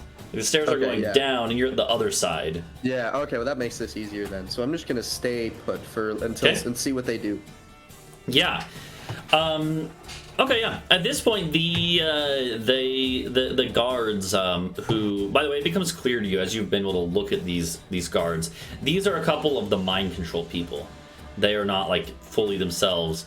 The berserker is not. He is the one kind of commanding them up here. But both of them actually go and start picking up bows to start taking pot shots down at the Boarmen. And the Griffins are pretty much, as this would take a few seconds more for the Griffins. The berserker dude looks over and shouts at the Griffins, giving them an order to go, and the Griffins will start jumping up in the air too. Huh. Okay, I'm vaulting. Okay, you vault down. How far is Talvo? I wouldn't know that. But... I'm gone. I'm already. Yeah, so at this point, right as you do this, Talvo is picking up Helios. Talvo's back at the group of Boarmen who were holding on to Helios, so you know where to grab because he's invisible. So you pick up. Sorry, we lost him. Yeah, you actually bonk into him, and then you're like, oh, okay, and you pick up Helios, and Helios, you're starting to get lifted up there. As you guys are going, you see the Griffins lift off into the air, and you don't know where Adau is. But Adau, do you go down the stairs? Yeah. Okay. I hop over the back edge to land on the landing, and then I'm gonna go down the other side. Why don't you make me another stealth check? This one for being able to vault over stealthily. Yo. Okay. This one actually be the 18 because it should still be only one, so it'd be the 18 actually. No, I rolled this one normally, so that one is just with disadvantage. It's just automatically changing it for you. What happens if you roll with advantage? It's the same if I roll with advantage. Oh yeah, that's weird. Huh? It like overrides it. Yeah. Take the 12. Yeah, well, no, that's what I was saying though. Is that it would be technically 18 because we, Take the 18. you know, because it should cancel out, but it didn't. Oh yeah, because I'm still invisible. Exactly. Okay. So it would be 18, And it's another which D20 is for the which is magic. beautiful. So, yeah, I will roll to see. Hold on. If there's a small chance they do hear you still. So let's find out. Those two guys don't. And then hold on. Give me a second. Those two guys do not. Neither. No, the berserker guy is way too busy barking out orders now. He's So not aware. none of them see you, or hear you. Obviously, they don't see you. None of them hear you as you vault over the stairs and head down into the keep. Meanwhile, Talvo, you get up here, lifting up Helios to the top. You see, they're all the two guards and the dude are too focused on shooting shit down at the Boarman who are fighting. And you hear yells from all over. The Boarman in like the Wellspring area down below, by the way, were prepared for this too. And they're gonna start trying to pick off whoever they can from down below. Well, I would definitely, just try to survey the battlefield, drop Helios. Because I don't know where Adau went. So I'm trying to just be behind them right now. Okay. Yeah. Yeah, I mean, so like I said, basically you have on the top of the keep the stairs down, and then not very far from the stairs the three enemies who are like shooting down below. You could try to just land at the very top of the stairs, and you'd have to make a stealth check, but once you get down those stairs, you know, you're in the keep.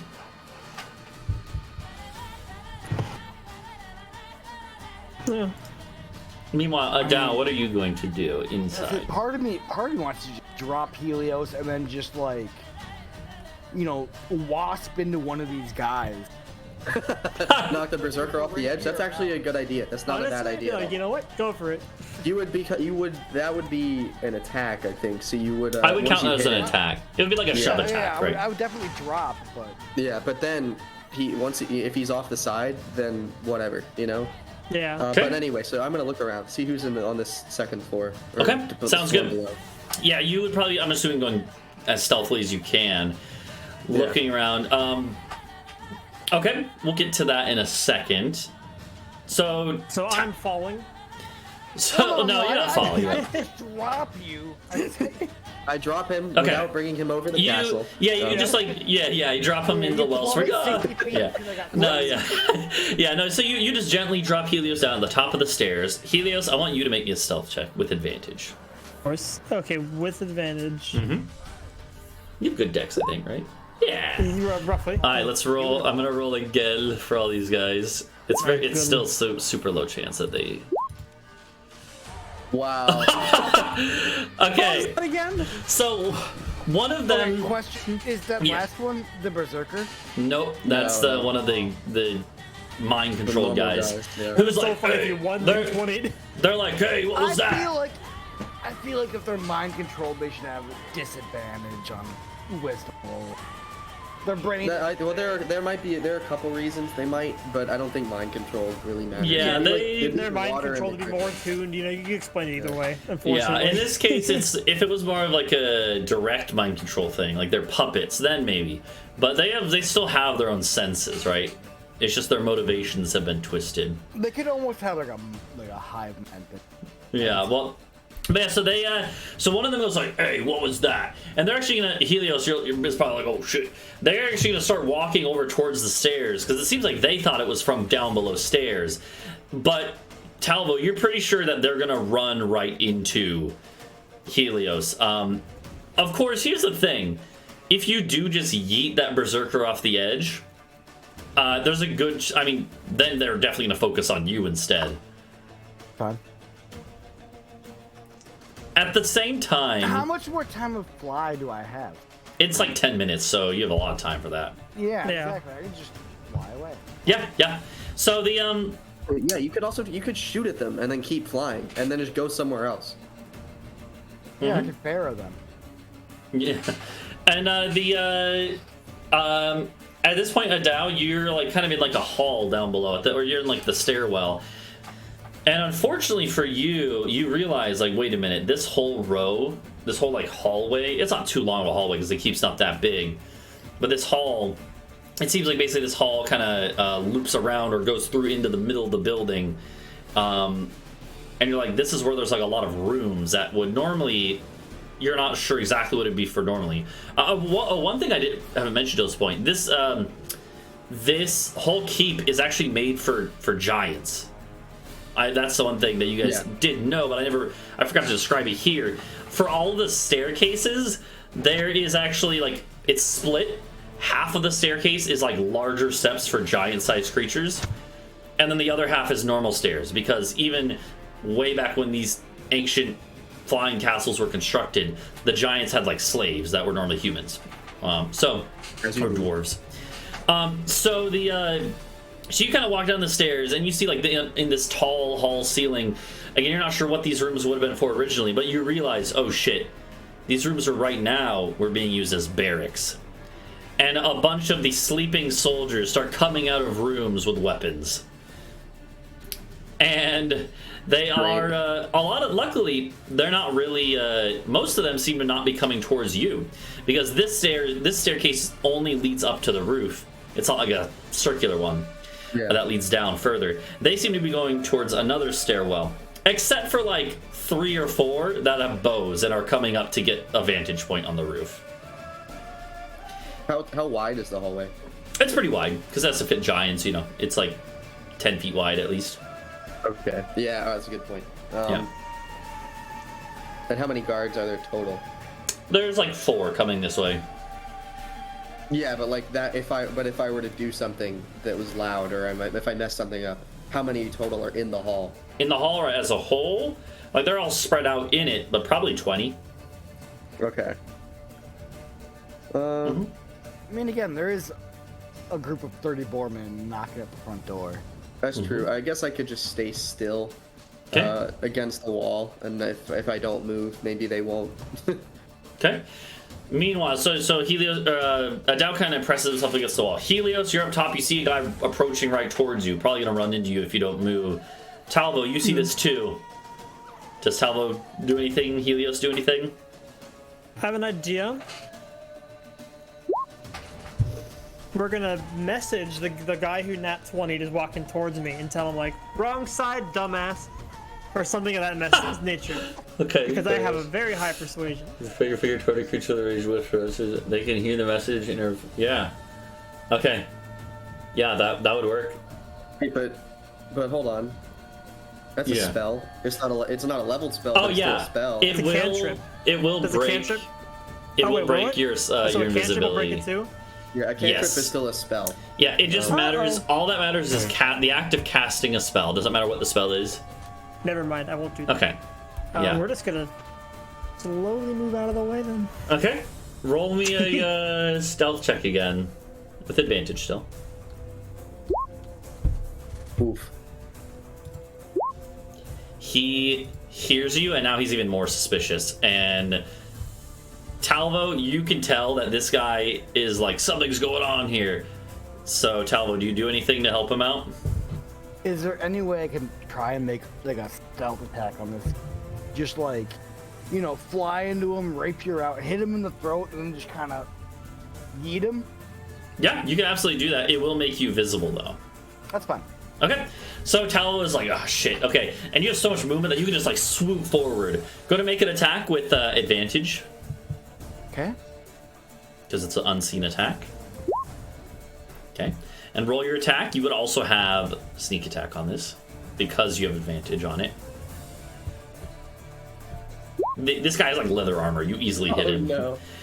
Yeah, he only had 9 HP. So you absolutely, you just kind of like you literally pierce him through the chest because you have so much momentum from flying.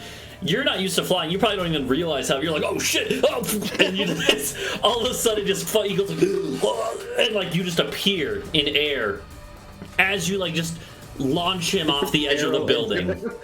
Like, yeah, you barrel into him. His body goes, ah! Wilhelm scream off the edge of the off the edge of the fucking the keep into like the courtyard below. And immediately the 2 other guys look over like, what the fuck? And it's going to be initiative in a second, but let's take a break first. Sounds good. Okay. This is a good time for a break. Indeed. Oh, fucking ads. Can't Okay. play sound effects on YouTube. All right, I'm going to mute us. We'll be right back.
Okay. We're back. We're back. Sorry, I was grabbing some food and stuff, and we're figuring some stuff out. So, I'm gonna put you guys on this beautifully executed battle map that I made. Oh. You made well before they started. Exactly. It's super, super high definition. So I have it split into two because the top one is the top floor, the top of the keep, and then the lower one is the inside of the keep where Adau is. Very swag. So if you guys want, hold on, don't do it yet. Let me clear initiative. You guys feel free to roll initiative. Feel free. No. And I simply refuse to roll initiative. Yeah. And I act out so of turn. hold on. Hold on, I gotta click on myself this time. I'm gonna remember. Except my username is blocked by turn order. There we go. Hello? You can move that. You can drag the turn order box around. There we go. Yeah, like it just was not responding to that.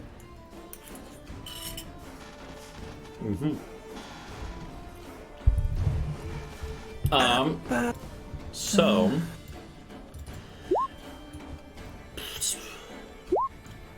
oh, you already rolled yours, so you're just rolling to get in there. Oh, Yeah. 27. That's pretty good. Oh man, I'm gonna be pooping. Yeah, poop check. Hold on.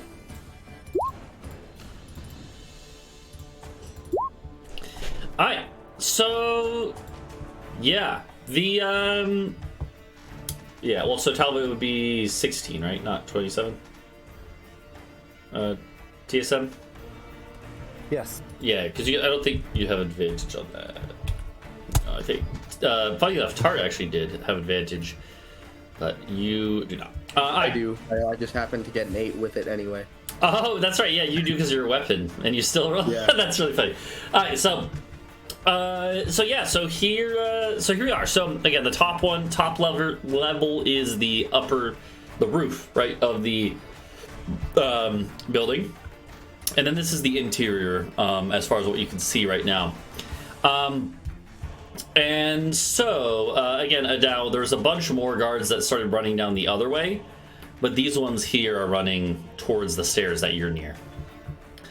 Up top, and Helios, you and Adau are both invisible, but Talvo, you are no longer invisible. These guys just turned to see you literally launch this guy off the edge of the building, already dead well before he hit the ground, but yeah. And they both look over like, what the hell? And Helios, you can see this, Helios, but luckily, so Talvo is now invisible, but you are not.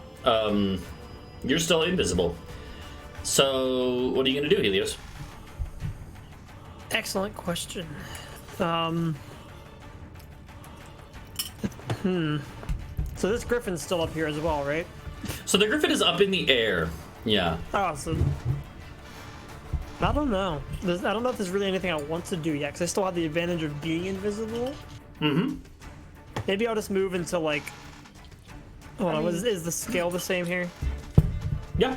Yeah. Okay, so You that'd don't know be. what's going on downstairs, so you might want to like peek in there. Yeah, I'll like peek downstairs. I'll go like halfway down the staircase. I don't know if that'd be like. Yeah. I'll do this because I'm looking downstairs. Yeah, that would be like 10 feet because it's just the same as going. The staircase is the same on both sides, right? So. Yeah.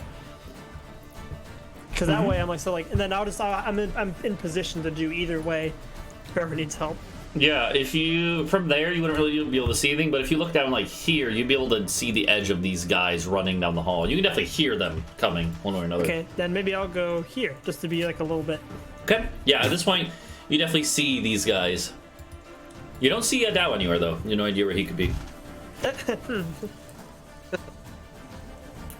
And then yeah, I don't really want to attack or do anything, so I think I might just call it there All right. and be ready. Yeah, I mean you could take the dodge action, right? So that in case someone attacks you somehow. Yeah, I'll do that. I'll take Yeah, a dodge. because that doesn't make you visible, right? The only thing that makes you visible is good. attacking or casting a spell. So, Okay, then we'll dodge. all right, yeah. That brings us to Or telling them, hey, call them stupid. that brings us to this guy something. here who sees Talvo. Who's Talvo? Unfortunately, you haven't had a chance to fly away because you literally had to like kick the body off at the end of your rapier, right? Mm-hmm. You're floating like above the ground though, and so this guy will be like ah, just like immediately, no questions asked, just charge at you. He's got like he dropped his bow, pulled out like a short sword, or I think it's a scimitar, but either way, the same thing. So he's gonna attack at you. Oh wow! Oh my god! Luckily, He's is mad. like, luckily just like all the other like mind controlled dudes, they're not like, most of them are just, you know, maybe adventurers, but not really strong warriors or anything. So 9 damage, you know, that's a lot for a normal dude, but you're still fine. Yeah, he would have killed a commoner, but not you. You're strong. Yeah. That's what he does. He doesn't ask questions of his superior or anything. He just goes right in like that. That brings us to you, though, Talvo. I'm pissed at this guy. Yeah. Rightfully. So I'm just gonna hit him back without sneaking. Okay. So, yeah, here's the thing. 12 is not a very good roll, but these guys do not have, like, they have, like, hide armor, like, basic hide armor, so that actually still hits. Okay. He's not dead. He's not dead, but he is visibly wounded already. They don't have that much HP. So, yeah. And then,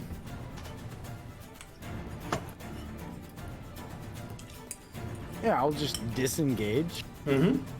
And then, I'm gonna move down these stairs to, like, here. Okay. Yeah, which will also be the same as this spot over here. Yes, yeah. Mm-hmm. Yep. Keep in mind, you have 60 feet of movement of fly speed. Oh yeah, you're still flying. You're flying, so you could fly further in if you want. Like I you've would, only. but I don't know where either one of these jokers are, so I don't have any. That's I true. have no intel. You're gonna bump into him. Yeah. Here's what we can do. Actually, attack at like the berserker or something. here's what we can do. By the way, I'll make duplicates of you. You guys have clones now. No, just to show where you are on both sides of this, right? Yeah. One above, one below. Yeah. So Guys yeah. above, so below. Yeah. So okay, so Talvo is out here at the bottom of the stairs. You would see Talvo, these guys kind of coming from around the corner. Well, I mean, my idea was that I was standing right there at the corner, so that if anybody came around, I would have a sneak attack with them. Okay. They wouldn't know I was there. Yeah, I got you. The thing is, I would say unless you also had your hide action, which you wouldn't have that plus everything. I wouldn't. Well, actually, do I have? Oh yeah, no. I can, You have me within I can 5 attack. feet though. You could attack and then move and then hide, but you wouldn't be able to disengage then. So this dude would get a free shot at you.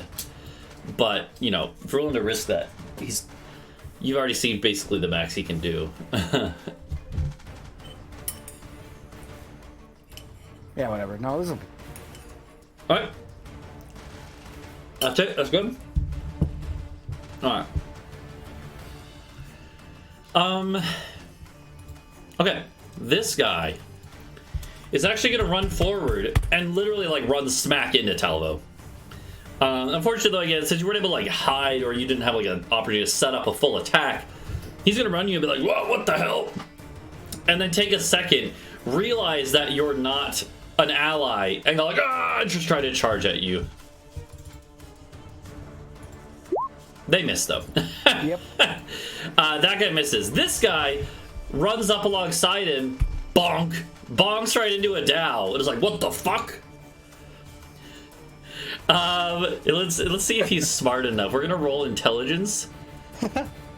Is he smart enough to realize there's something invisible in front of him? I don't think so with a 12, so he's just gonna do it again. Bonk! Bonk off of Adau. Can I like use my reaction to like dodge or something? I don't know how reactions actually like technically work when it comes to Second that. one, maybe. The second one, yeah, not the first one. Like, you want to let him by, basically? Yeah, like after he hits me and tries again, I'll get out of the way. Okay, I'll let you do that, yeah. So you see him charge again. You just kind of like slink up against the wall. He runs by. At this point, though, he's wasted so much time that he's not even going to get to attack. Wait. That they're dumbfounded. When I'm within 5 feet of the target and no one else is? Yeah, no one else. Let me see. So that Sorry. one that you're Nobody supposed else. When that guy came in, nobody was within 5 feet of him. Until this guy moved up to him. So wait, what does that do though? Put your thing in the chat. Sorry. That's when you can sneak it. That's when you can apply sneak attack damage to an attack. That doesn't mean you get an attack. Oh, I didn't attack him. Oh, you're right. Yeah. No, you're good. You're good. All right. The next group is going to run up. 1, 2, 3, 4, 5, 6. 1, 2, 3, 4, 5, 6. Then they're going to dash, I guess, because they don't really have much else to do. This guy's gonna run up here and try to get in on this fight with this dude. He is this unknown. He's this guy is gonna go bonk right into Adau again. No, we'll say you're still pressed up against the wall. So he'll make it all the way over here with his dash, but they obviously can't attack. They dashed. It is now the Berserker's turn. And he calls out something, like he just shouts out something, you guys aren't able to tell what. And then he will run. Yeah, okay, he can make it when he dashes. So he dashes all the way up to Talvo. Dashing down the stairs like, "Argh!" But he has to dash so he can't attack. Griffin, you guys hear a call, like of a griffin up above. Mm-hmm. But nothing else for now. Adau? You guys can handle that, right? You guys can handle like 5 cultists. Yeah. Yeah, you think so? 4 cultists and a berserker. Yeah, 4. Well, yeah, I think I'm gonna count him. I don't think he's gonna be appreciably more threatening. The griffin would be the only real threat. Because if you think you can handle it, I'm gonna go this way. I'm gonna go over there, and which am I clicking right? Oh yeah, I'm gonna do so that not because I don't want to fight them and take their sweet loot, but I want to go find the shaman so that more Boarmen don't die, and that more mind controlled people are not killed, because they're basically us, just less lucky. We killed the guy who tried to get us into this situation, and paraded his corpse around the street. So I would like to find the shaman. Yeah, so I if will you guys say think you can handle this. the hallway also, it turns. I didn't draw the start, but the turn in the hall would be up here. Okay. Oh, it's on the wrong layer. Shit. There you go. Okay. Oh, are they gonna get opportunity attacks? Now they can't see you. It requires sight. Mm-hmm. Then I'm gonna go there. Okay, I will I'm say I looking do for the need you fire. to make me a stealth check. Yeah. It's a good roll. Yeah, an 18. Yeah. I will roll for all of them to see, because there's a chance they could hear you. Ah! Oh, no. Uh-oh. Which Yeah. one is that first one? Probably the I would red say one it's the next to me. closest one, yeah. So the closest one actually does. He's like, hey, what the fuck? And he's also the one who ran into you. So he was like, Yeah, so he's like, hey. yeah, the gears start turning, and he's like, hey, wait, there's something here. And the rest are going to be alerted. They don't know where you are. They know something is there. Okay. Helios. There's a bit of a clusterfuck here. Let me also, again, I'll put a clone of this guy to show on both layers of the map where everyone is. So on the stairs, the Berserker's here now. And it's your turn, Helios. What do you do? So doing a concentration spell breaks. Any spell. So like if I have one concentration, doing another concentration will Oh, stop the other it would one? break invisibility, yeah. Okay. Talvo, how good is your I have evasion. Okay. I can just So dodge away and take either half damage if I fail or none if I don't. okay, how about a wisdom saving throw? I got a +2. +2. Well, read and see if the spell allows you to choose. If you're doing hypnotic pattern, I don't think you can. I don't think that No. one lets you. It's so just the block, yeah. Because this would get, and so the Griffin definitely not, I assume. no, it's Well, too high. Well, It's like hovering it above. wouldn't get him, but it would get everybody else. hold on. 30-foot cube within range. If you Yeah, were to move it down 1 square, you would get him. Right, because And well, would think he? so. Like it's on the third. Well, oh if no, he- you get the griffin too. If it was like this. the griffin is too high though, unfortunately. Oh yeah, Yeah, you're right. Griffin is like 40 feet it's up. range 120, but the griffin's probably more than 30 feet up still. Yeah, if you put There we that go. there, it actually still wouldn't be hitting this guy because he's Yeah, it would go too far down. But He's why wouldn't it? here But- on the. because So the, he's here. the corresponding would be Oh yeah, you're right. Yeah. I'm dumb. that. I want to get that griffin, but I guess we can't. Okay, fuck it. We're gonna just classic Okay. hypnotic pattern. So Helios. So actually, I like from Talvo's perspective here. Talvo's like surrounded, and he's doing fine for now, but maybe a little nervous. He looks over. Helios becomes visible 10 feet away, like right next to him. And so Talvo, for a split second, is like, "Oh, I'm in a good spot," and then all of a sudden he realizes that, "Oh shit, what are these hypnotic lights all around?" What's your background on? Yeah. So I need Talvo and all these enemies there in the box. You're all gonna make me wisdom saving throws. Okay, good. Hey, let's go. Alright, look at There we that. go. Talvo is fine. It's So fine. it actually does help. It's one of those Good things for Helios might be worried for a second, like, ooh, and then he sees Talvo, maybe just give a thumbs up. I imagine that's Yeah, something good. Talvo would do. Alright, and then let's go for the enemies. Sorry. We'll go from left to right. So that top left one, I've been rolling good on Fails. the wild magic. I'm getting top afraid. right one succeeds. So wait, so this guy failed. Top right one succeeded. Left red one succeeds barely. Next one fails. That guy fails. Talvo succeeded, and the berserker fails. One. Let's go. Okay, so 3 of them failed, 2 of them succeed. Alright, that's good. That's your action, Helios. This guy, like, points, is like, oh! Okay. I don't have much for a bonus action.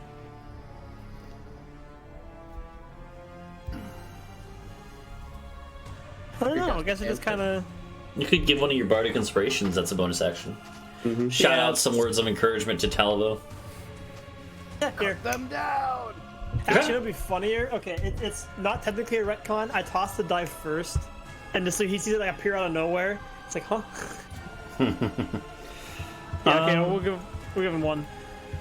Okay. So here's the fun thing. Hold on, I actually gotta look something real quick.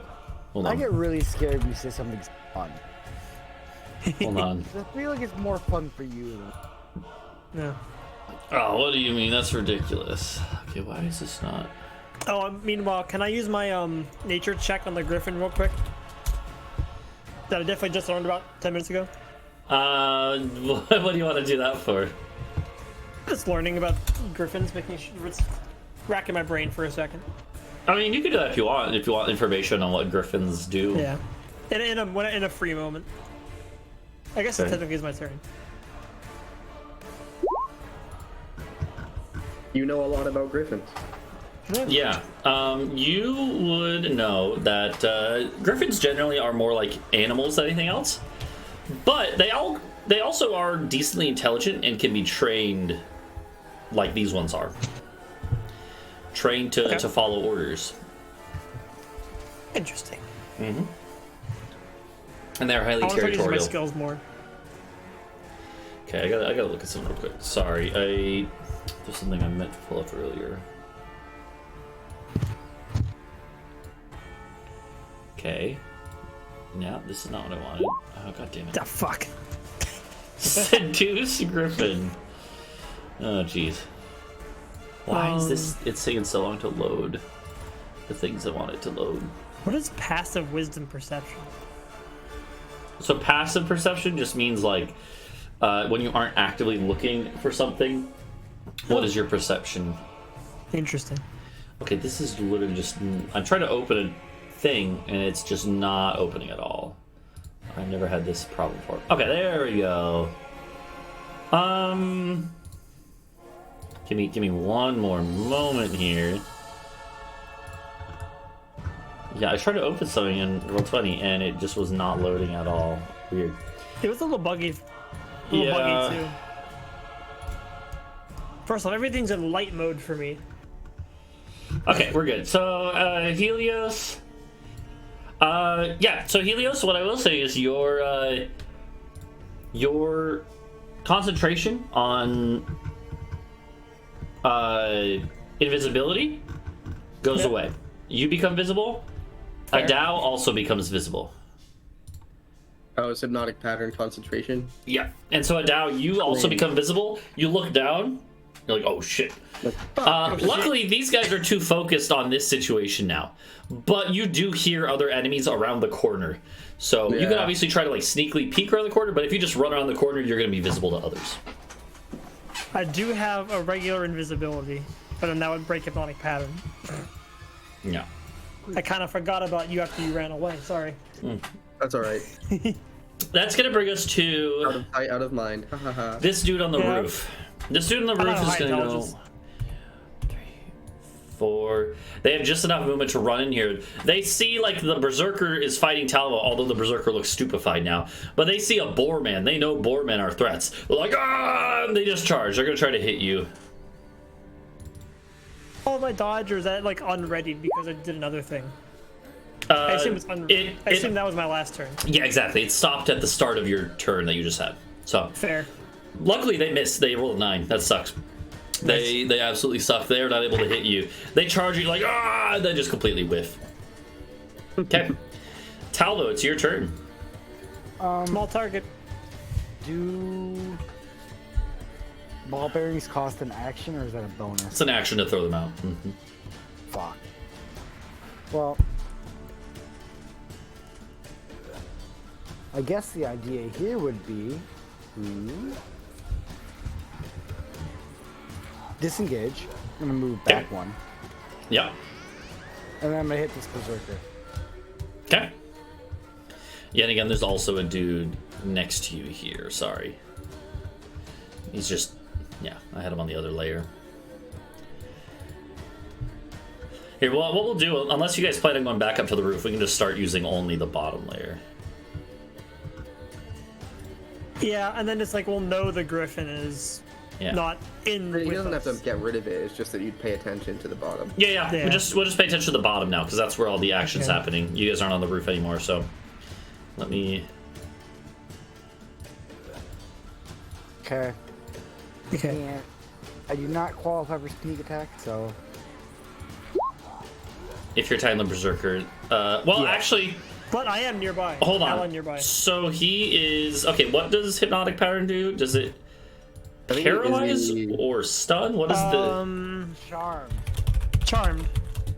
Incapacitated, speed of 0. Incapacitated. Let me go and look at incapacitated, because you might have advantage Now- on that. What happens No, if my okay. concentration breaks on this? Because it sounds like if I break concentration on hypnotic pattern, They nothing all- happens. Yeah, they all come awake again. Or right now, so it's like Hypnotic Pattern, to be clear, incapacitated is not like paralyzed. They're just like stupefied. Like it's like they're on LSD basically. In fact, you don't even have advantage from attacking them like this. They still can like see what's happening. They're just like all like, whoa, you know. So yeah, you have a normal attack roll. But that will hit Talvo. This guy has like again some like hide armor on, nothing too crazy. So you do hit him with that 14. Are we attacking the Berserker? Yes. Okay. Berserker takes that damage, snaps out of it, because that's the other thing is that this does snap him out of the damage with the damage rather. Okay, so he's snapped out of it. Is that all? Talvo? I used my disengagement. Okay. Yeah, I think I'm good.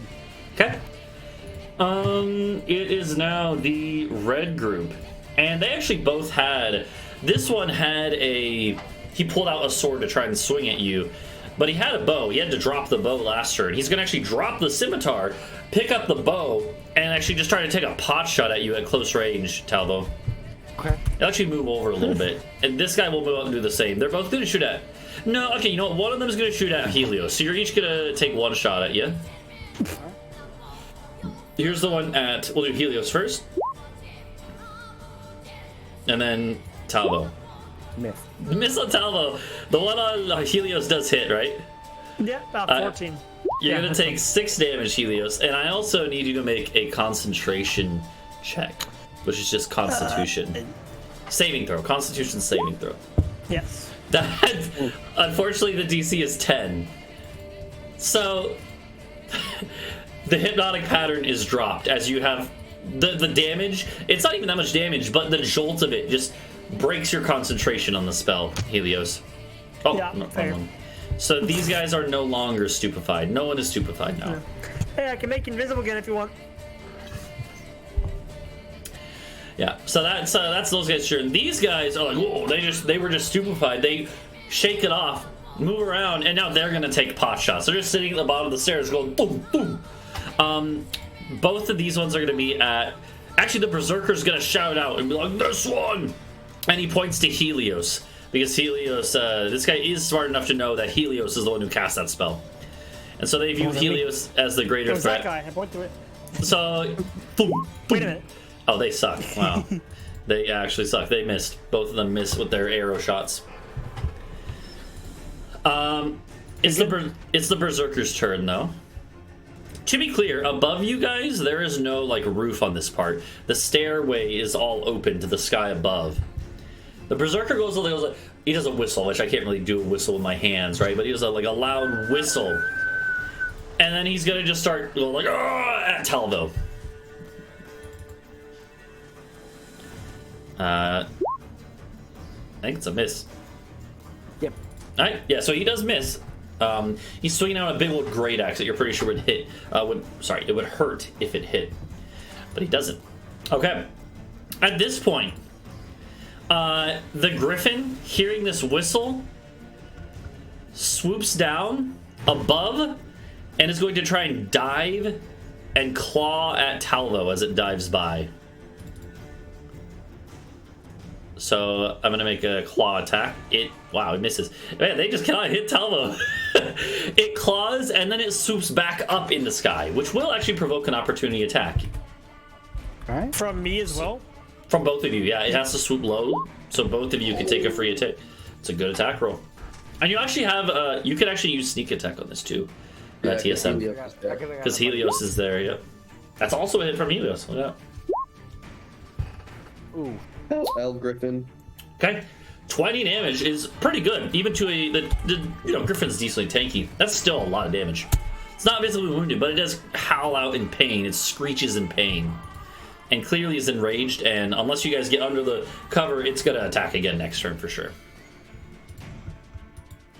Okay, that brings us to Adau. So, I see I'm no longer invisible. Yeah, so I can't just barrel around the corner full sprint like I did. I mean, so you can if you want. Yeah, I can. I don't think I want to, so I'm gonna walk over here and like peek around the corner. Actually, well, first I want to see like what's in these rooms because I'm just gonna look. Most of these doors are cracked. Unfortunately, it seems most of them are just rooms that have been turned into barracks. Whatever they were before, they're just you see bedrolls and maybe some supplies, but nothing that's going to be immediately useful, right? Yeah. We're back here 2v7ing and he's trying to So you know what? Shut up. I think, to be fair, because we were in attack, invisibility was going to drop anyway, so... Yeah. I was going to lose concentration. Yes, exactly. That is true. Hold on, let me look at something. I'm looking around here. I want to see if there's another stairwell or the door or anything where these guys are going. So you peek around the corner, and I will have you make me a stealth check. This won't take your action, but it's just kind of as a part of your movement.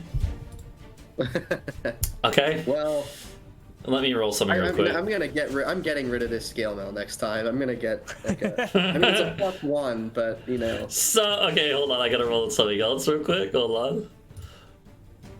Holy shit, you're so lucky. Okay, I rolled perception for the two people that you're about to see. Because as you poke around the corner, you see... Hold on, Hilda. Yeah, Hilda's backlight. Hilda 2. You see a Berserker. similar to the one that you fought on the other side, that is being fought on the other side, right? And next to him, hold on, if I can do it, you see a tattooed individual holding like a staff. Unlike that picture, they don't have literally a ball of energy, but they're holding a staff. This is clearly the shaman. Okay. This is clearly the shaman. And incredibly, I rolled their perception checks. They got a 3 and a 5. So nice. they actually somehow they're talking to each other actively.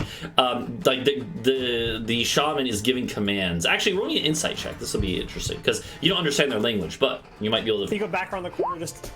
Okay, you're actually pretty sure that the shaman is giving an order for this guy, and he's about to leave. Like they're basically telling him what to do, and he's about to go the other way. Okay. As far as you asked about the stairwell. The stairwell would be over here. Yeah, like right off the edge here. Yeah, I'll put something there. So it seems like if you wait a turn, this guy might leave and leave you with the shaman. All right, then then I'm gonna stay here, keep an eye on down there, because if I need to like cast a spell to keep if I want to keep them silenced or something, so they don't alert the shaman to my presence before I want them to. So I'm gonna prepare that as an action. Wait, does that if I don't cast a spell, if it's prepared, you lose then I lose it? Okay. Mm-hmm. Then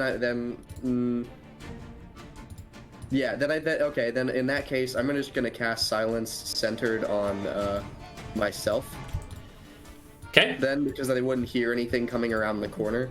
Yeah, so, or at least it would be very muffled through the walls or whatever. So. Yeah, exactly. So it's a 20-foot radius circle around myself, I believe. Or sphere, even. So below me is even, and above. Actually, I don't even think it has to be centered on you. Could you just cast it on the combat back there? Yeah, I could, but then any spell with a verbal component fails, and the only casters over there are allied to me. So That's true. Yeah, okay. Okay, so yeah, here, what is it, 20 foot you said? Yeah, 20 feet. Okay, I can just add that so that you and others can see it. So this is the radius of sound silencing. Okay. Is that all you do then? Yes. You know what? I can. Well, that's an action. So yeah, no, that's all I do. Okay. So this is interesting.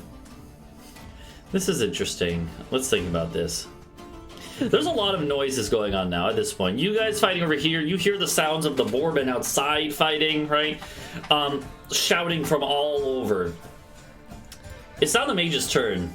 Or the shaman. The shaman is going to finish giving orders to this berserker, who turns around to start walking the other way, and then they're gonna walk forward. And Adau, you're like looking, but you see that they enter this area. All of a sudden, they literally don't hear anything, and they're like suspicious about this, which causes them they run over around the corner, and they're like, bam, you're right there. And I'm gonna mace. Do you have an attack or that? Well, I have an opportunity attack, I guess, but they haven't left my sphere. They haven't left, yeah.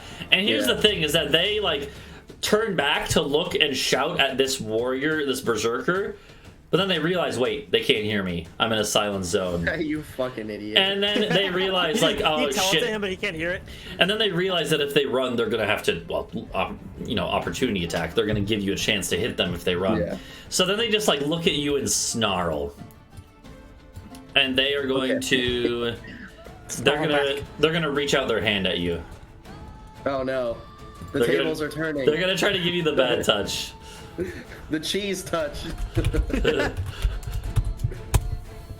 They miss. He inflicts wounds on my shield. Exactly, yeah. You see a burst of like necrotic energy as they try to grab you. They miss. Oh, you got a D20. Is the silence thing a magic? Are we still doing the wild like D20s? No, but so the shaman didn't give me fly. It gave him fly. So, even so. Yeah. Oh no, this D20 was just the attack roll. I just don't have it set up as an attack. Yeah, are we still doing the wild magic D20 for the No, that's only bag of for 10,000 or whatever? No, that's gone now. At least for Oh man, now. that was fun. Helios, it's your turn. Okay. 60 feet. So the griffin's like ready to attack, right? So it's within a movement range. It's up in the air, so unless you have a way to, How high in the air? like 20 feet up. All right. We're gonna do something new. Oh. Turn it into a pigeon. Okay. All right, yeah, fair enough. So here's the thing: the griffin needs to make a wisdom saving throw, and it's possible that it makes it. Let's see. What is the DC? 14. 14. That's unlucky for you. It resists the spell. It goes, like it's like confused about what mental effect just tried to target it, but it does hold off the effect from working. Well, I gotta practice that a bit more. Okay. That's unfortunate. So. That's your action. Yeah. Hey, I guess we'll just use a bonus action while we can do something.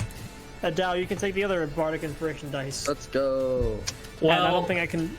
technically, Or is that a level spell? Or what he is that? has to be able to hear you. Oh.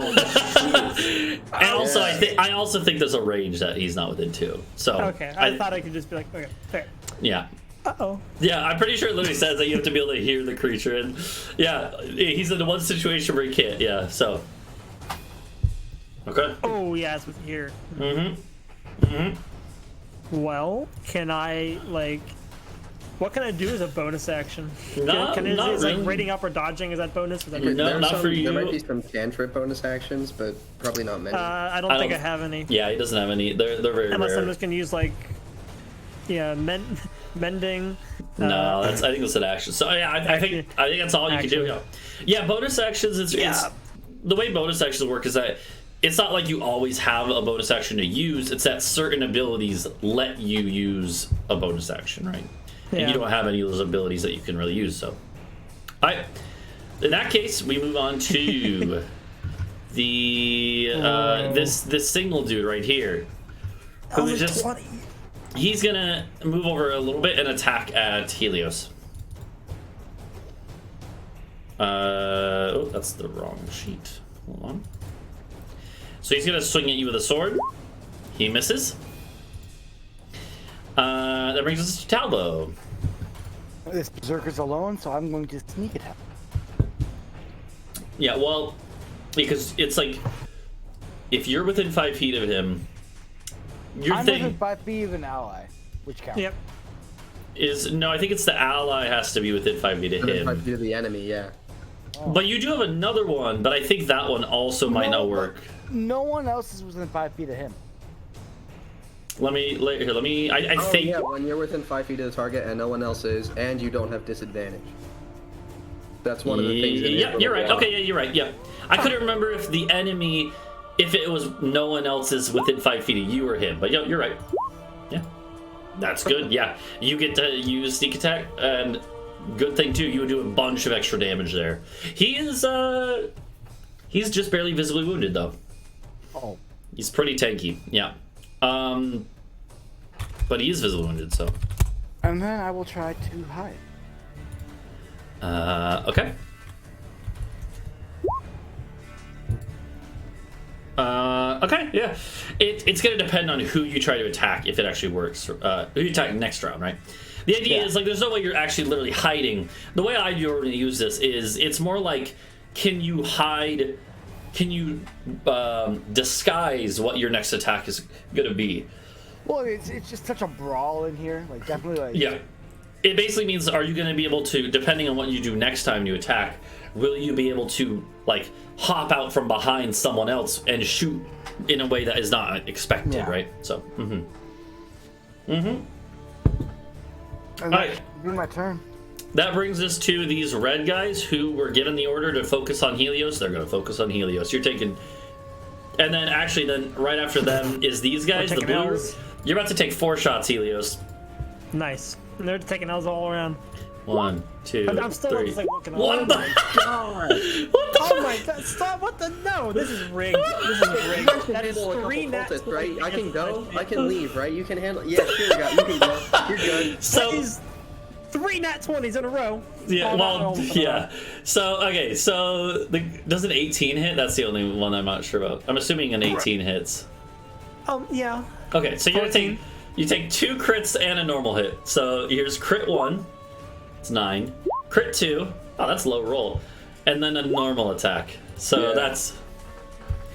You could add all. So what is that? 9 plus a 14. Minus 19. 9, minus 5, minus 5. That's Yeah, actually nine- not terrible for 2 crits and another Yeah, hit. yeah. Like these Yeah. guys are not that strong. You know, it still hurts though.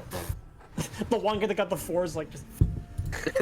Yeah. He hits the wall, it bounces off. So that's all those guys. It is Turn on the now. clap. It's now the Berserker's turn. This Berserker is going to go on the same turn. Luckily for you, Adau, your quick thinking made it so that even if this guy signals, this guy's already turned away. He walks down the stairs out of the picture. So, Let's go. yeah. So he's down there somewhere.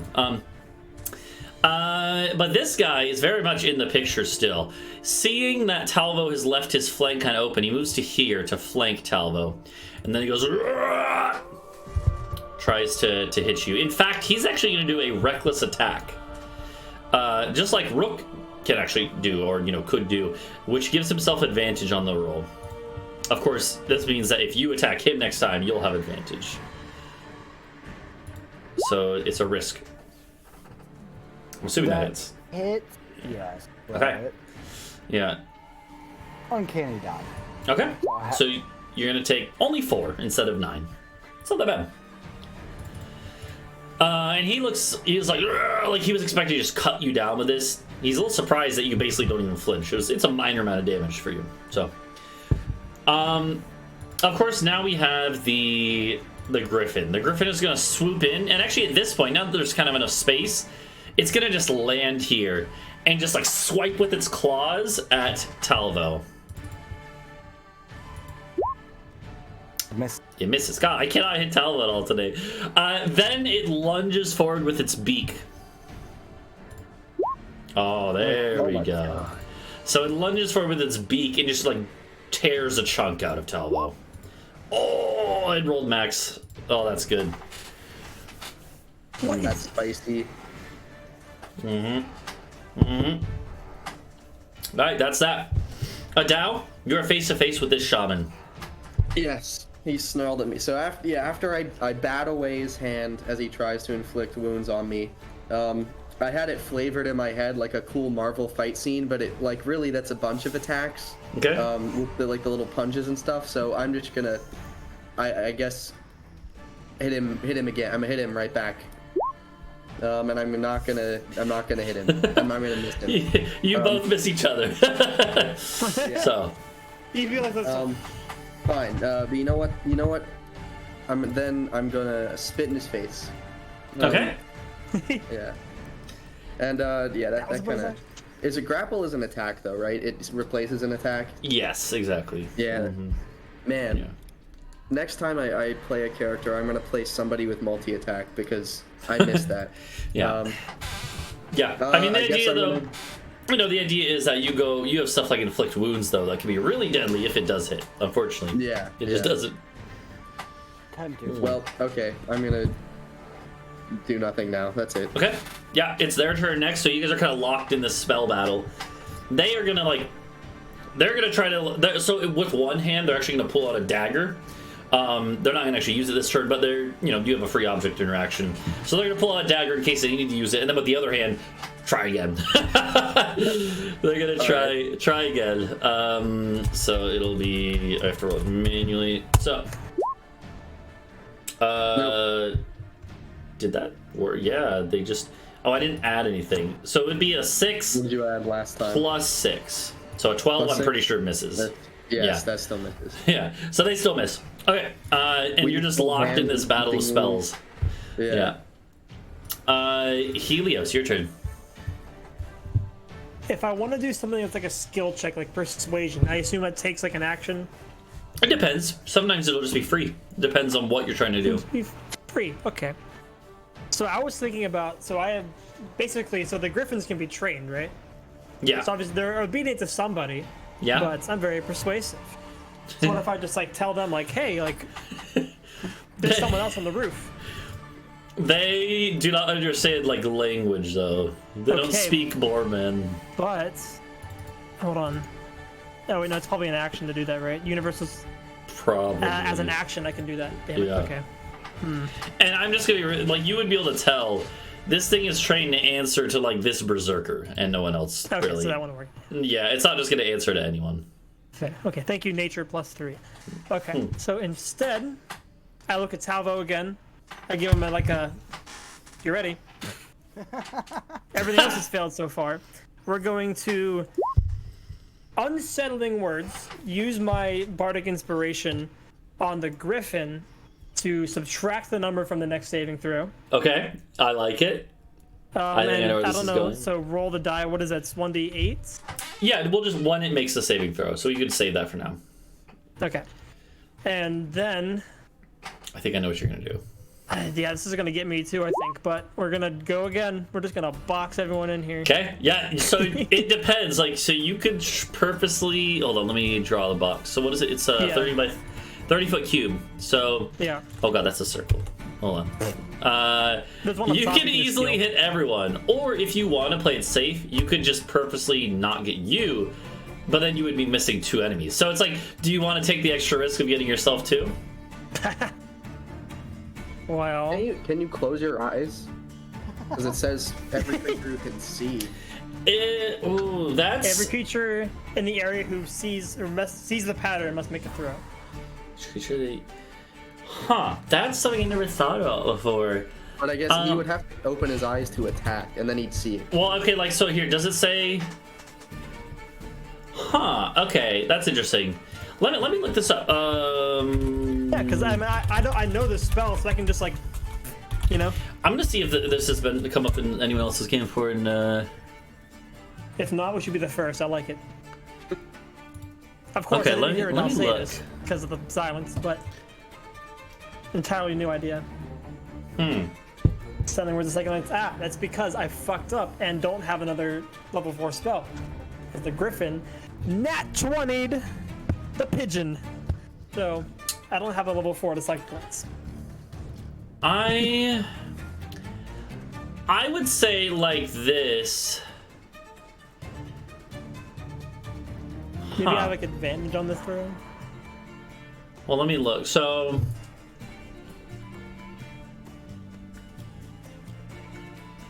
yeah, I think it works actually, because like I looked up what other people had said discussing this, and their logic was, okay, well you could do it, but then you would have to keep them closed till your next turn. But that doesn't make sense to me. Like I think because it appears for an instance and then it has the effect, I think it's totally fair that you could do this. What I will say is that you'd have to close it for the rest of your turn, so you wouldn't be able to like move or anything really effectively. Fair. I mean, where am I going? I'm gonna. Yeah. But I think it works. I think you do it and then just open your eyes again. All right, we'll do it. Okay, yeah, because the thing is, I was thinking like, would it affect a blind creature? No, it wouldn't. So it wouldn't affect you if you close your eyes. Exactly. And then Talvo, if it gets there, I'll just like. Yeah. Unfortunately, since it's not Talvo's turn, he can't. But all right, so everyone there except for Helios is gonna make the saving throw. Let's start with Talvo. Let's see if Talvo succeeds. You're good. Talvo is good. And now we go for the enemies. Let's start at the top to bottom, left, right. So that top blue one. He fails. And then left red, middle blue. Middle blue is good. Right. Okay, so 3 out of those 4. You have really failed. are crit heavy today. Yeah, no kidding. Okay, so 3 of those 4. Then we have, let's do this guy while I have this Against sheet my up. stuff, by the way. This guy also fails it. Wow.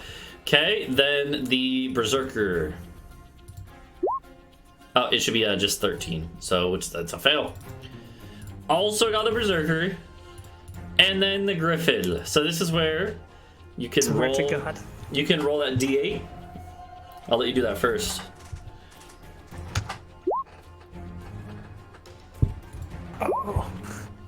It actually mattered because a 16. Staring that griffin in the eyes. A 16 my eyes are because closed, yeah, a 16 becomes a 13, which barely fails. So you actually, literally, if you had gotten any higher, it would have been fine. But it doesn't. So he is but also. it's like, Yeah. So now everyone is stupefied except for you two and this one dude who's looking around like, what the fuck? He's like, what the fuck's it? Yeah. So remember, if you attack enemies, they'll get knocked out of it. But otherwise, as long as they don't take damage, then they're all stupefied for a whole minute. And as long as you keep concentration. All right. so, and I can move. Well, I go, can I move? Because my eyes are closed. Well, yeah, because you had to close your eyes. So I'm going to say that would... You wouldn't be able to move. Yeah. Fair. Oh, barrel into the red Yeah. one and wake him up. Yeah, so I could just trip down the stairs and see where I land. No, we're good. Okay. Alright. Alright, so that brings us to this dude. He is still he can't do anything. Talvo, your turn. So do I have sneak attack on this berserker? We'll take out the guy who's awake. Yeah. Well, okay. Yeah, because he can knock other people awake. So Yeah. if we get him, then we can pick people up. If you take out the guy who's awake, you have a minute to deal with the rest of them however you want. So I move in. So I have to reread sneak attack every single fuck. So in this case, you wouldn't be able to use sneak attack because it's not just you versus him. There's other Yeah. people around. So Whatever. Let's hit him. okay. Say it. Nope.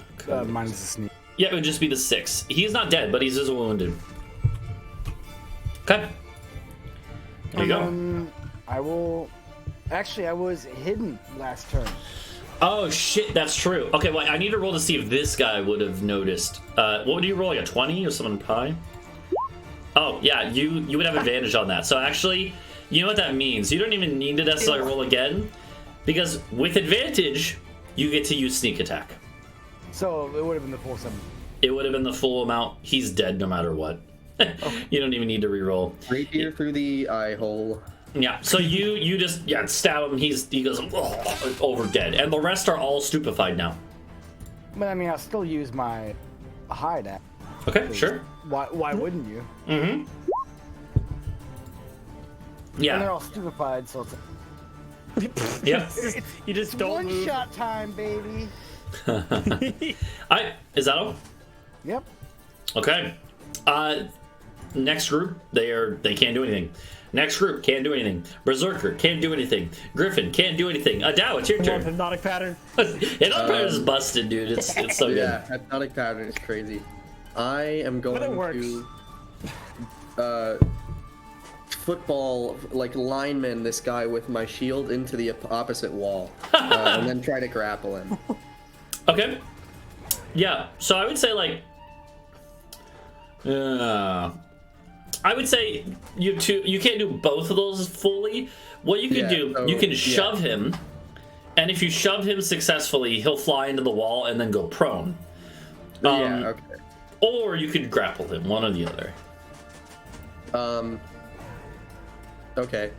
Well, all right. Yeah. You can. Well, yeah. I guess you can still cast spells prone. So I'm gonna grapple him, Okay. or try to grapple him. Okay. What is that? Just strength? It'll check? be strength versus their strength or athletics or acrobatics. Okay, well, And they my do not. strength isn't particularly good, although it definitely should have been, but I am an idiot. So, here, yeah, there we go. That's about what I expected. So they actually managed to. Blink out of the way. Yeah. Well, I can't do anything else. Actually, sure, I can. Because that wasn't a spell. So I'm going to give myself some extra AC. Okay. Yeah. Absolutely. That works. What are? Is that it? No, it doesn't work. It's concentration. Oh, So I have to drop silent.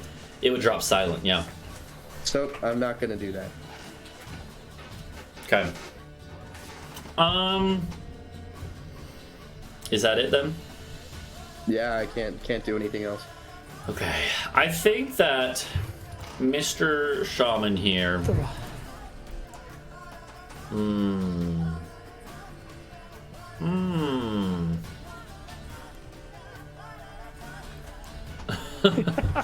not actually sure. I think he's just gonna try and give you the bad touch again. He's failed twice. He really wants to hit you with it though. So there's something I should have noted earlier, but we've cast this spell 3 times at this point, so it doesn't matter. But it's technically a verbal component. Oh, it has a verbal component. Okay, then I'm not gonna do it. Now we've done it 3 times, so we might as well keep doing it. No, that's fine. No, he that makes. I should have thought You of that. can hear it yourself, and so it works. Yeah, No. I know what he's casting, so it has power. No, it's fine. So no, he won't do that then. In that case, hold on, I gotta. Oh yeah, Shield of Faith also has a verbal. I don't think any spell that I have. Yeah, all of them are verbal. So I can't cast any spells. Okay, yeah. So then he is going to. Oil over the floor. Yeah, I'm looking at actually all of his are pretty much verbal. So yeah, I guess it makes sense because as like a cleric or paladin, you're generally going to be praying as you cast. So Yeah. I guess, yeah, he can't really do much either then. You know what he's gonna do? Is he's gonna try to run around you and then run down the hall where he sees his allies. He doesn't realize that they can't do much right now. So that's 1, 2, 3, 4, 5, 6. You'll get an attack of opportunity on him. Yes. That's hit a him. that's a hit. Yeah, he has no armor on, just robes. Okay. Yeah. No, so Zyle, verbal component specifically is supposed to be spoken out loud. That's the whole point of a spell like Silence, is that silence... The whole point of Silence is really to make it so Make wizards spells not can't work. be. Yeah. Exactly. There Yeah. are very few spells that don't have verbal components. Exactly, yeah. The whole point is to kind of be used Silence as a anti-mage thing. So, alright, so 2 damage. Is better than nothing, at least, as this guy runs down the hall. And you smack with this, I will say, even though you could tell that he's got like a good bit of HP, he's like an experienced shaman who's definitely seen combat before. He doesn't have that much just from hitting him. You're like, oh, he feels squishy. But yeah, so he runs down the hall, and I guess he's just going to keep running. He's gonna dash. Now he's out. He's out of the silence. Yeah, And he also, hasn't used an action yet. he runs down here. That's true, yeah, but he doesn't... actually, he does have a couple range things. No, he's just gonna use his dash to get away from you a bit. And as he goes, he's shouting out to his allies, like, turn and fight with me! Turn! You know, actually, I don't think any of you guys speak their language, but he's like, turn and fight, turn and fight! They don't react at all, obviously. So, he's just confused. Helios, it's your turn. Yeah, alright. So, am I able to... They get out of the stupor if we attack them, right? Yep. So can I, like, move past them like this? Yeah, you could. It'll take like a little bit more movement. It takes double movement to go through their square, but that's it. Fair. Well, that's only like 15 feet anyway. Mm-hmm. It's easy. Ooh, but that's gonna open me up to the Sean. What if I did this? Is that... Yeah, you can do that because going through Talvo's space doesn't cost any extra. Okay, but like, yeah, sorry. Yeah. And then we would flank one guy. Yep, and you also see the shaman running down the hall. And at this point, the shaman wasn't able to see you guys. The shaman now sees a Boarman in the hall and is like, oh, fuck. And you see them as well, Helios. Yeah. Alright. So, I think we'll just regular attack this one red guy that we're flanking. Because flanking's bonus stuff, right? I don't know how it works exactly. Makes it easier to hit. So you have a +2. Okay. Alright, I'm gonna do that. Okay. Roll it up. Just be normal, but that is a hit. The +2 actually mattered, so. Good. And then I just, for damage, I don't usually attack people with the sword.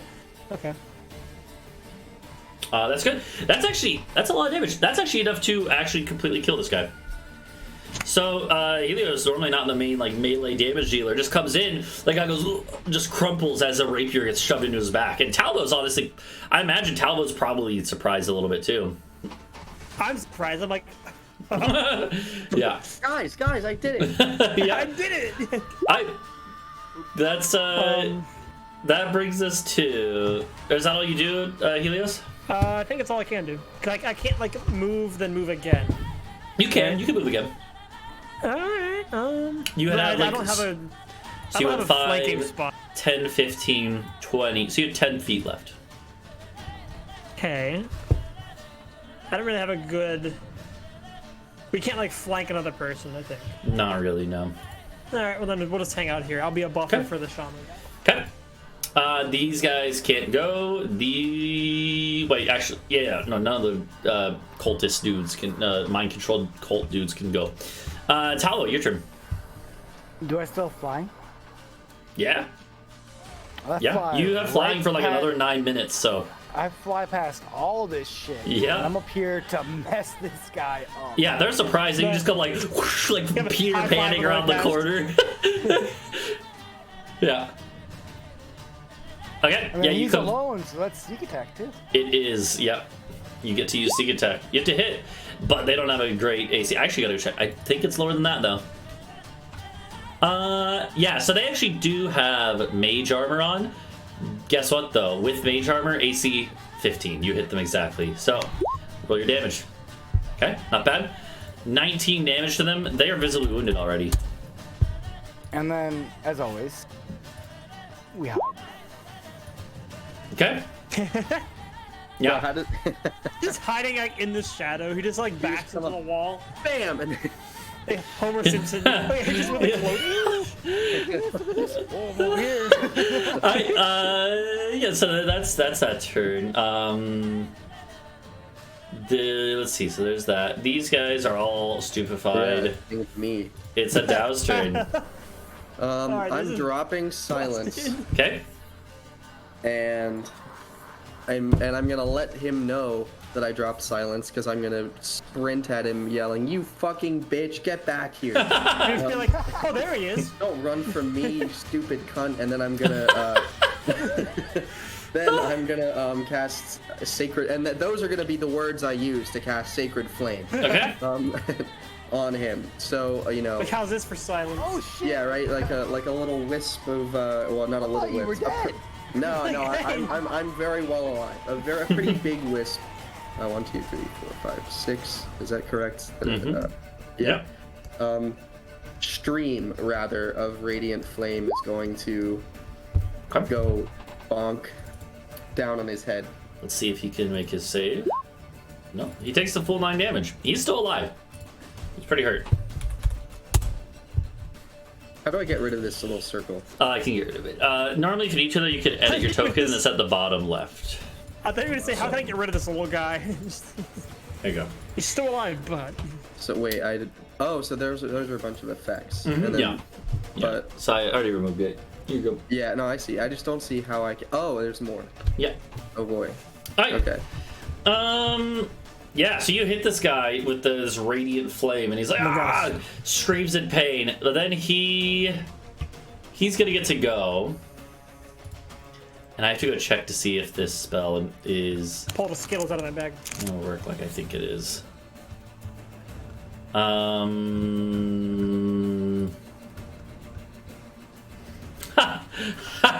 Oh, this might work. Okay, I gotta go double check how this spell works. I will return. But hit myself and roll on that 20. How many? That would be 4 and against myself. Let me just check something real quick. I have returned. Okay, welcome back. Let's see. I just have to check something real quick. Yeah, no, that's alright. If he's that level, then that means he can indeed do this. Oh, baby. Okay. Uh-oh. He is going to look at you and Talvo, who are flanking him. I mean, not literally flanking him mechanically, but you're basically running up to flank him. He looks at you, holds out a hand at each of you, Talvo and Adau. And he casts some magic. You actually see a swirl of dark energy or like surround him, spiral around him, and then shoot out of his fingers at both of you. And you feel an effect gripping your mind, your very soul even. I need you both to make me, hold on, charisma saving throws. Oh, baby. Bruh. But at least Talvo has a bardic die. He hasn't used yet. Oh. No, I don't. Oh, Talvo does. Yeah. Yeah, sorry, Talvo you were does. in the silence. It's a Yeah. D8. I tried. So Actually- 21. It makes a difference. It makes a difference here because he's casting banishment. Oh, no. So all of a sudden, so here's how I'm gonna describe it. So Talvo, you see Adau running like ah, and then all of a sudden boop, blinks out of He's existence. Adau no longer is there. And this dude like goes like, ha, and then he realizes, oh shit, you're still here. And so he's still a little worried. But Adau, you find yourself floating in space. Like real space or just like a plane? It feels like a void of stars. Okay. And other than that, like you see stars all around you in every direction, and you're just floating there. Actually, I think technically you're incapacitated. Yeah, Yeah. So it's harmless. You're not hurt by this at all. You're just like sitting there, kind of like paralyzed. Like, what the fuck is happening? Okay, and we'll get to that in the future. So yeah. So Adau will we'll just put this. You're not here right come now. back next episode. Yeah. So let's see. So that's the mage's turn, or a shaman's turn. Helios, it's your turn. All right, shot in the dark. So we didn't use we actually ended up not using the viol, right? For invisibility, or fly, No, 'cause or for fly. yeah. Yeah. I thought we didn't use it because the shaman used fly. So I Yeah. The still shaman have used fly, so you still have fly. Exactly. So give me 1 second to look this up. Yeah, but that does take an action though, And Yes. it's concentration, isn't it? and it is concentration, so you'd have to drop the stun. Yeah. I say it? just kill the. I don't know if it is. Hold on. Yeah, Oh, fly wait, is no, don't kill them. concentration. They're mind control. Kill the shaman. You're right. Oh yeah. So if I kill the shaman, will you blip back into existence? Yes, but if you don't kill him within a minute, I'm gone forever. Oh, okay. Well, then never mind my plan. We're just gonna. Actually, no. I'm gonna go here, right? Because I can. Yeah, we'll just stab him. Okay, never mind. I was gonna dispel magic on you, but I guess that'd be a gamble. Yeah, no, I'm not there. Like you don't see me Yeah. anymore. Yeah. Oh, so I can't. Yeah. Yeah, that's just showing that I'm. So Adau is like literally just went whoop, blinked out of Yeah, I like existence. a little puff of smoke and I'm gone. Yeah. So yeah, you come over here, run over, try to go jab this guy. You hit easily. Yeah, I don't even need the flank at that point. Okay. You hit him. He's not dead, but that hurts him. He's almost dead. You can tell. So. I don't really have any other things I can do. Okay. Yeah, no. Alright. Okay, that's all I can do. All right. These guys still stupefied. Talvo, your turn. And I have sneak attack. Kill him. That's a hit. Yeah, he had 3 HP. So as you just stab him, he just goes like crumples. Adau, you go zoop back into existence. Probably like collapse on the ground, like oh god. It's very jarring. In fact, I don't think none of your characters have ever been on a different plane of existence before. I don't think so. Yeah, it's yeah. And in this case, it's interesting because the astral sea, the astral plane, right, is not even like I connected. saw eternity. Like you're not even really this plane is not even, this part of this world is not even really connected to another one. So you basically just like were in a pocket realm. It was yeah. It's in his And pocket. yeah, and the guy just crumples. As soon as he crumples, these guys over here crumple to the ground. Not dead, but definitely unconscious. So all of them crumple. And you actually hear like sounds of clattering and like metal all over. You actually hear one of the ballistae outside that was firing at someone. Like you hear it like snap and crack because it was like the dude firing, it just like fell over onto it in a way that made it just collapse. And all around the castle, you can tell that like basically half their fighting force just fell unconscious. This is fucking episode 1 of Star Wars. Yeah. Okay, so what I'm gonna do is walk over to here. See if I'm gonna peek around the corner, but on the way there, I'm gonna stomp on his skull. Okay. Of course. Yeah. And then I'm gonna continue walking and see if the Griffin and Berserker are still standing. They are still up and alive. They're just stupefied. Yeah. Okay. In that case, well, it's not my turn. I guess we're still in initiative. What we could do is we could just skip a couple rounds and basically say, you guys get in position. Yeah. Right. So it would just take like they're not doing anything, so we can do. Yeah, exactly. It would take like 2 rounds, but you guys could rest if we want to. You're not that long, but yeah. So you guys could easily just surround this one guy. It would take like 2 rounds. You still have like 5 rounds left of stupefaction. Oh well, I don't think we should kill it. Okay. We could get some information, right? Because the shaman is the big guy as far as. So what about the Berserker? Yeah. Berserker should. I think he's. I don't know. I guess he's trained the Griffin, so yeah, just bash him with the mace. Okay. I think we should kill him because the Griffin's the answer to him.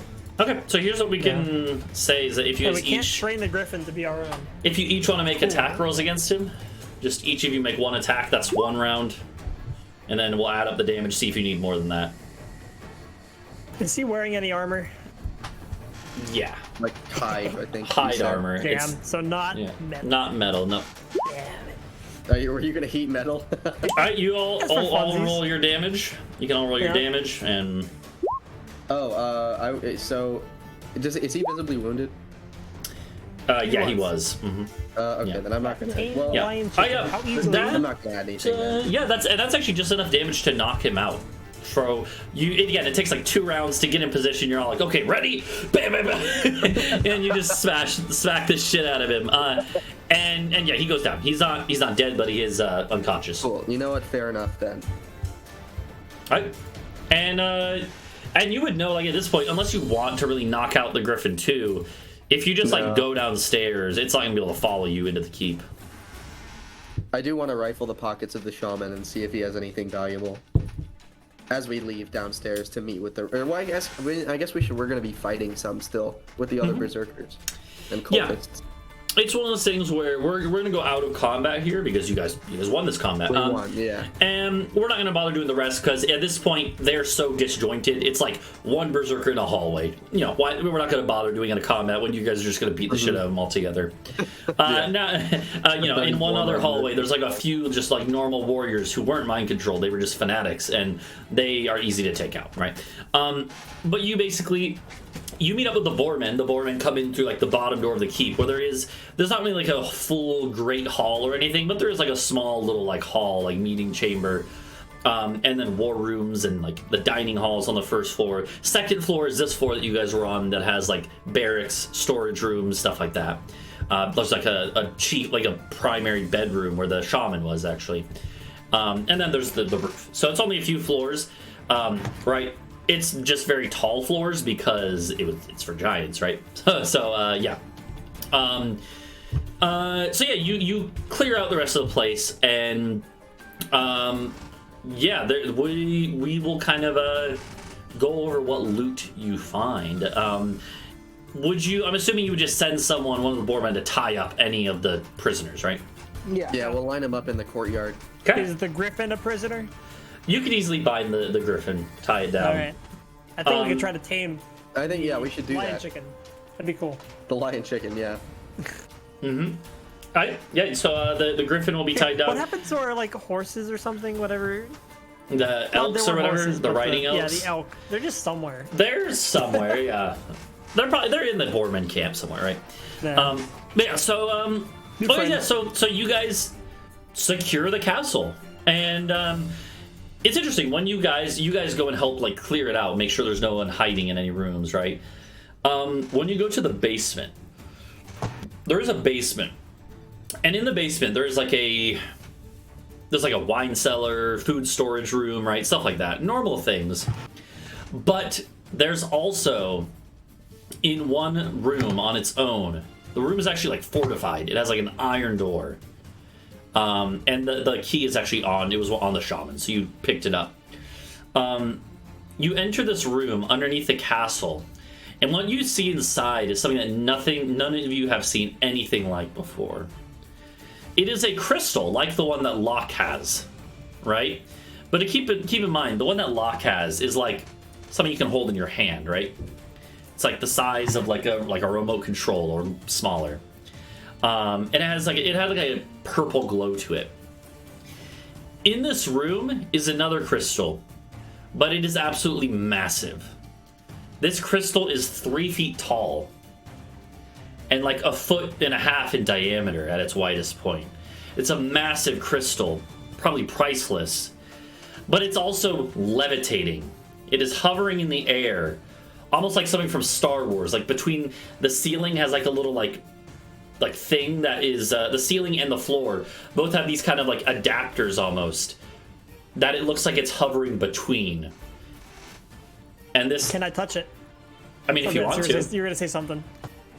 If you want to touch it, it's just hovering in midair. This massive glowing crystal. I would like to use Identify on it. Okay, yeah. So, you kind of touch the item. You touch the crystal. Immediately, you feel like a surge of energy. In fact, I'm going to actually roll a wild magic surge for you. You're fine. You barely avoid the effects. So it's like, you're like, oh god. You manage to rein that in, control it, and then you just step away because you have all the information you need. And you're kind of like thinking about it, you're like, okay, what the fuck is this? Well, this crystal is the thing that makes this castle fly. This crystal is essentially a generator and like controller of energy that basically levitates the whole thing and makes it fly.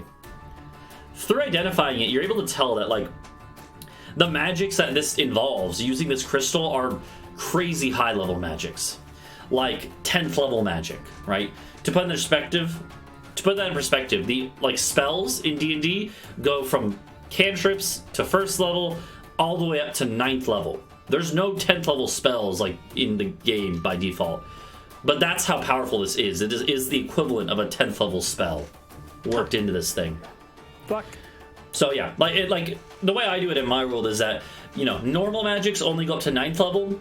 Some certain things can actually go higher, but those things generally require groups of mages that are all using the equivalent of 9th level, stuff like that. And yeah, so you see this massive crystal here, you know that this is the thing that makes the castle fly. And it's one of those things that you also realize, Helios, that like it's one of those things you don't necessarily want to mess with too much since you don't know how to work it. You know what it is now, you don't necessarily know how to work it yet. So fair. If you accidentally were to break it, for instance, the whole castle would just fall. Yeah, it's only So- 50 feet. Don't do that. Yeah, you heard none of that. You Yeah. heard none of that. I'm assuming Helios, you'd share this with them and be like, oh, hey. Yeah. Yeah. So, yeah. Yeah, and you guys could lock it up to make sure no one else goes in there while you're out there. Oh yeah, let me add. What would that it you did have been? Casper thinks that he's the victim of an elaborate practical joke. That's funny. Key to generator crystal. Yeah, To vessel. you could call it a generator crystal. That's pretty accurate. Generator. Cool. Do we find more keys that fit this lock? It's just the one, it seems. Just the one? Alright. It's mine. I'm keeping it. Yeah. But yeah, so you guys, and you'll basically just spend the rest of this day clearing this out. Locke eventually would have someone fly her up there to inspect it with you all. Once she gets up there, she would basically tell you guys, like she just like, you know, you guys did good work. This, and she would ask that she is allowed to like look around. She wants to inspect the place, but otherwise she's like, tell her no. but otherwise she's like, you know, it's your castle now. You know, a deal's a deal. How heavy is it to put in my inventory? The what? How heavy is the castle to put in my inventory? Oh, yeah. Yeah, exactly. Yeah, she will actually hand over the control crystal to one of you guys. Not Adau. Adau. No, oh no. So look, I'm not gonna label as terrorists to the entire continent without prior consent from you two. Yeah. Did all the fucking work in that combat. Holy shit! I got you there. I got all the kills. She's gonna One hand of it to them Helios with since he's a melee. Boarman. That's fair. But it's up to Helios who he gives it to, unless he wants to keep it himself. I'll keep it for now. I don't necessarily want it. I don't Okay. trust you. You make a fair point, though, Talvo. any decision in the castle are between the three of us. No Yeah. one goes rogue. But yeah, so yeah, I imagine this is one of those things that she is also going to. So what we can actually get to, we can kind of just wrap this up here, but essentially, for one, there's a couple things to go over. She'll send a few Boarmen with you, any who volunteer, who want to go with you guys in the castle. So you're not going to get the full warband like you would have otherwise, right? Because you're getting the castle Who's not going to instead. volunteer to go to the castle? Yeah, but she'll give you a few Boarmen. Like, she'll ask any that if they want to go with you guys, right? Because the Boarmen with her, they're not bound to her. They are just mercenaries, right? So they'll go with you as long as they get a cut of your pay in future jobs or whatever. I would like. Let's see how many we can get, guys. Let's make a speech. Yeah, if you really want to convince a I'll lot. do a performance. Yeah, I was gonna say. I think we should. I will let you do performance with advantage because the other two will help you with this, I'm assuming. Yeah. So I imagine it was like a courtyard in the middle of the keep, surrounded by those walls, right? Oh, that's a... But yeah, so we're gonna stand atop the gate and yell. Locke has released you from your bounds of service. If you'd like glory and prestige and wealth aplenty, and to live in a flying castle built for giants, who you can flex on by living in their quarters. They're come us with us. sized. Like we all like. Yeah, you'll fit in these barracks. They're not little puny human beds. Then come with us, and let me roll that. Yeah, you can all do a performance advantage. Okay, we'll take the average, which would be like 17 points something. I don't know. Yeah, Glad pretty I got high. +6 on that. Pretty I high. rolled the... That's pretty good though. So yeah, you're able to, like, as the Boarmen are celebrating their final victory here, right? They finally gotten control over the whole Wellspring. You give this speech, and a lot of them seem interested. By again, it'll be a few days till you leave this area because I'm assuming, right? You're gonna have to like get all the Figure gear out you how to don't. use it. Yeah, you're gonna take all the gear you don't want, sell it to the Boarmen or whatever.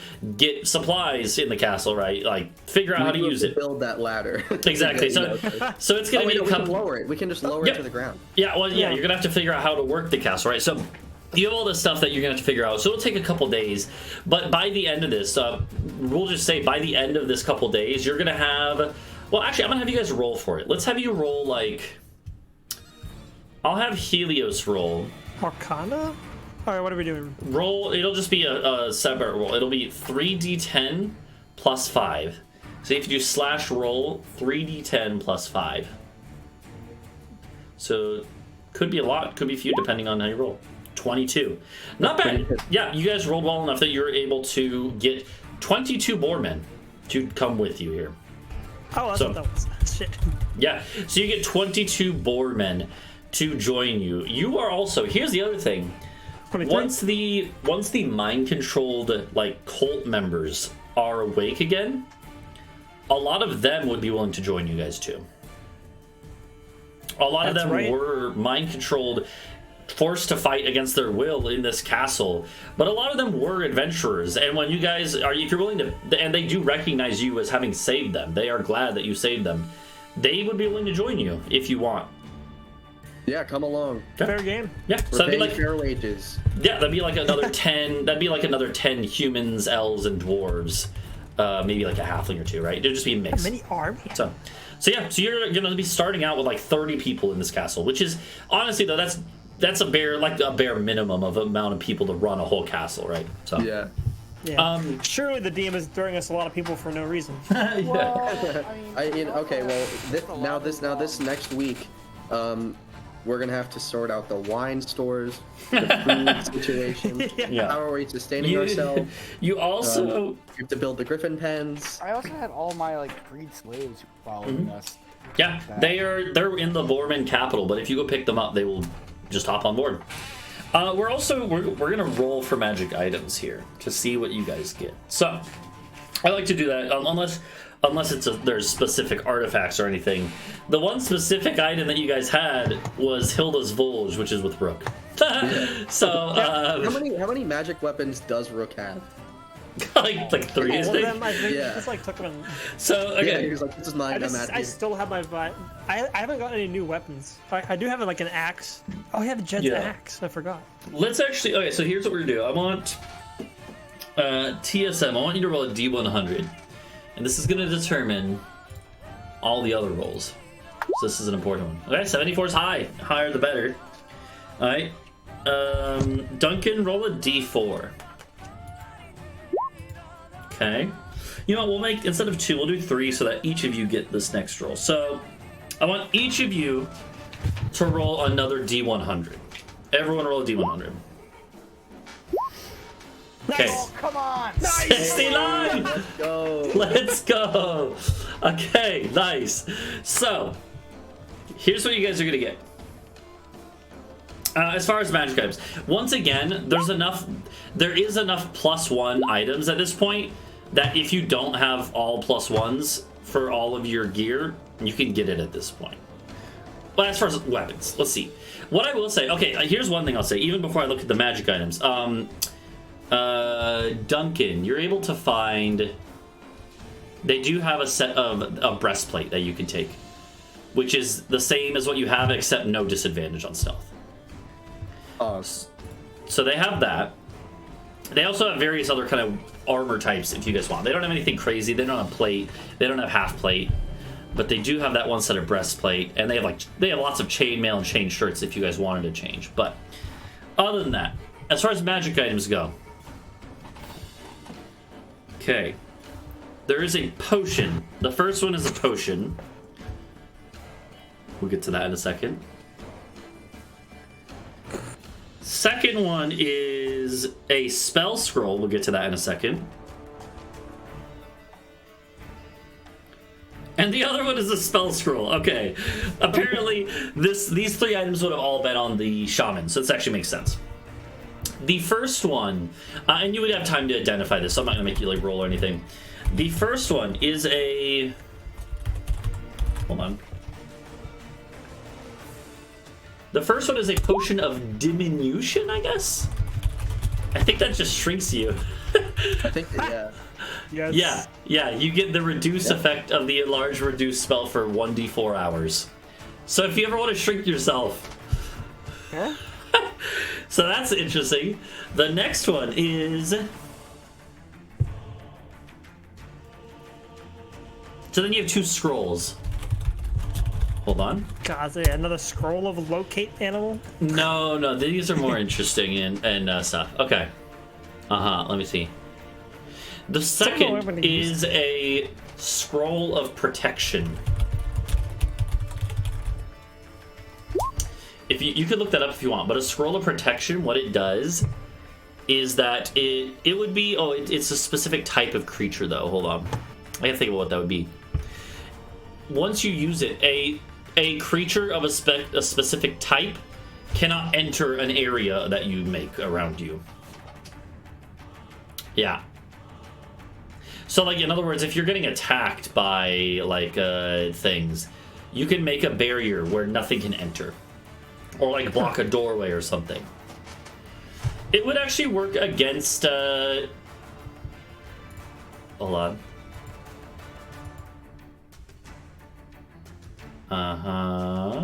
Hold on. Yeah, so scroll protection, it's not necessarily going to always be useful, but you could find a use for it.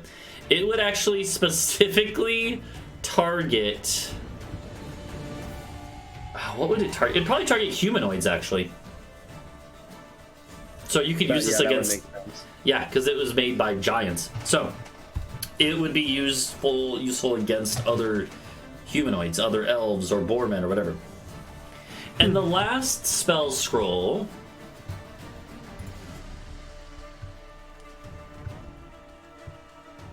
Okay, yeah.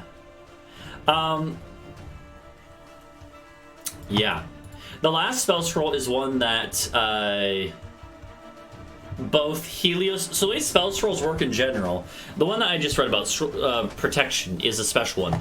But the way most spell scrolls work is that you are able to. You're only able to read a spell scroll if it's on your spell list. Yeah. Luckily for you guys, this scroll is actually on both Bard list and Cleric list.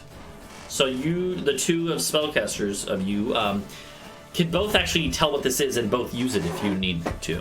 It's actually a spell of greater restoration. Oh, nice. Mm-hmm. So I got nothing. Is there Let's You got see. the tiny potion. Good Yeah, for you can hiding. go tiny if you want. Hold on. Let's see. I have to look at one other thing. Let me write down. Imbue a creature to.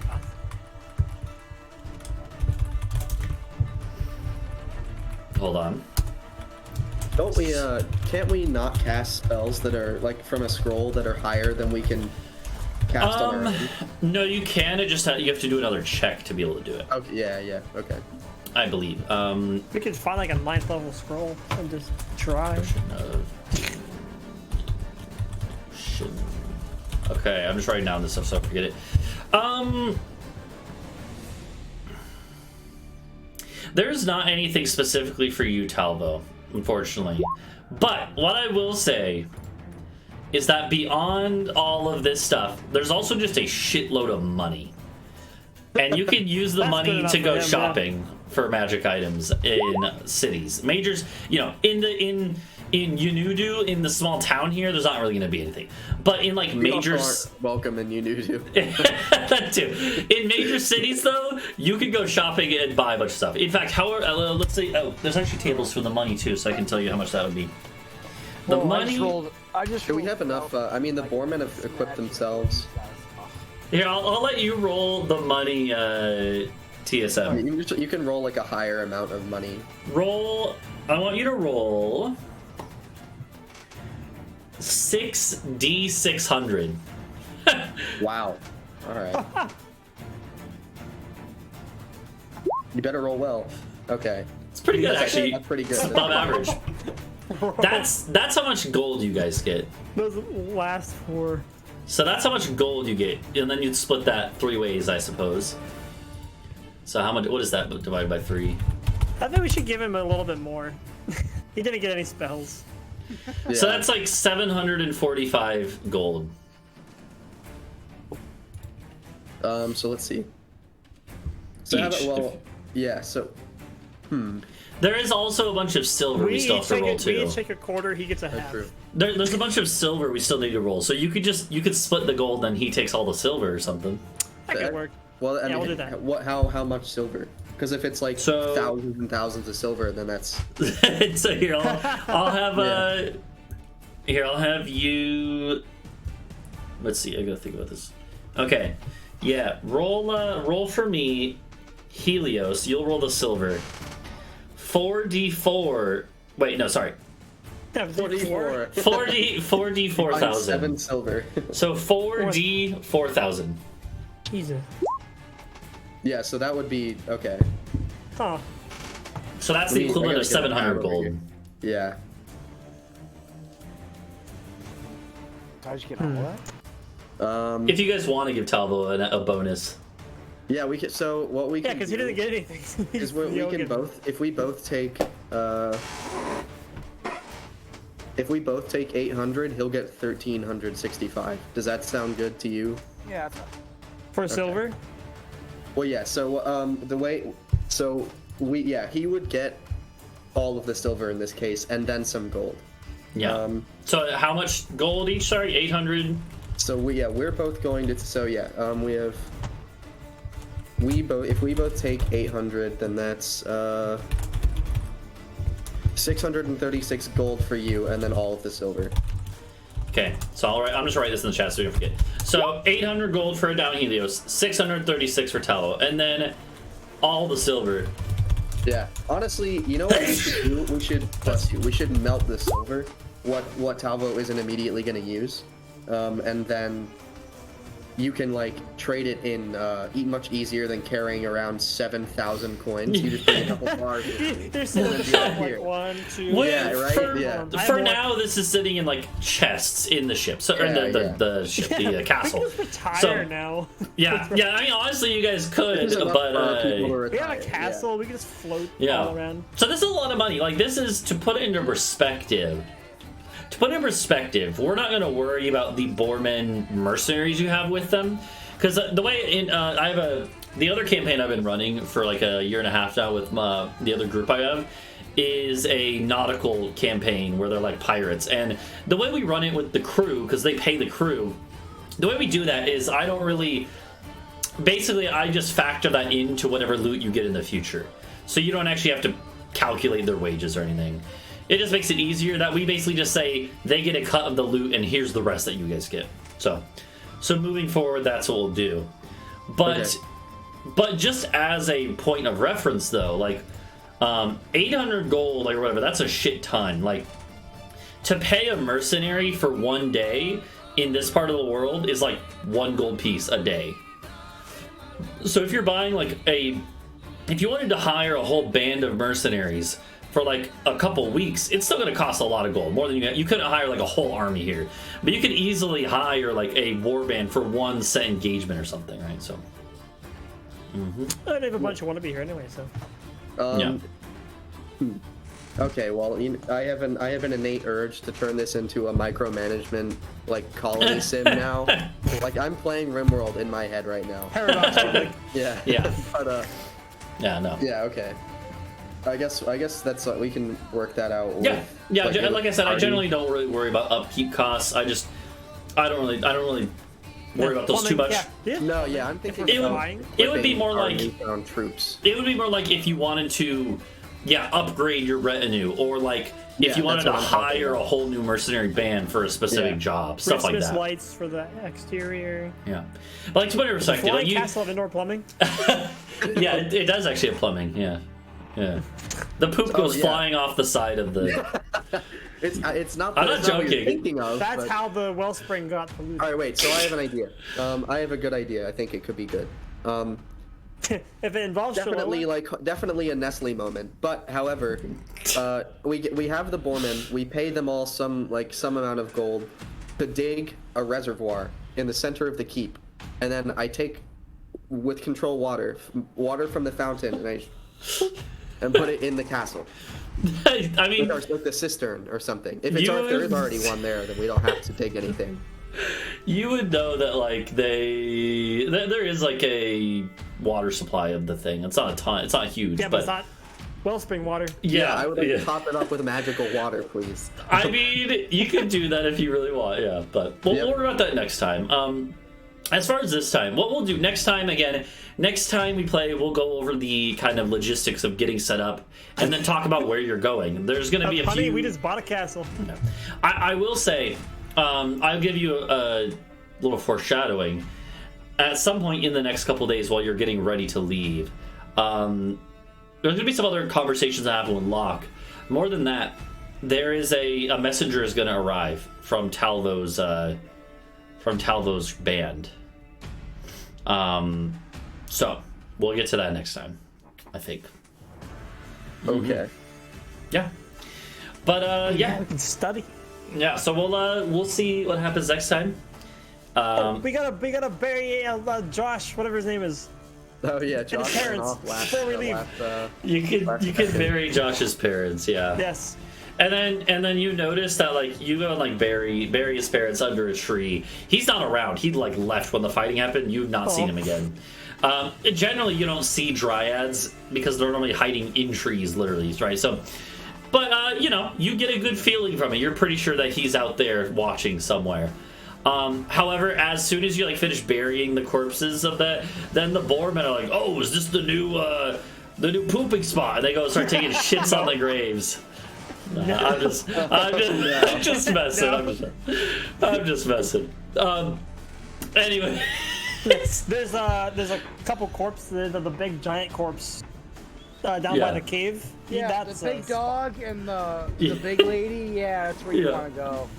Yeah. All right, yeah. So that will that. that will do it here for the stream. That was fun. Next time, again, you guys will have to figure out where you're going in the world and what you're doing, what your plan is. But you'll get Silence has a point. Fertilizer. Yeah. But yeah. All right. I guess we'll see everyone in chat next time. We're gonna head out. On next Bye. week's episode of Oh Shit, We Bought a Castle. Yeah, yeah, and I'll probably be streaming again in like an hour and a half some video games, but I'm not sure what. So, On the next installment of House Split. yeah. All right. See everyone later. Bye bye. See ya. Minimal Adios. Geneva.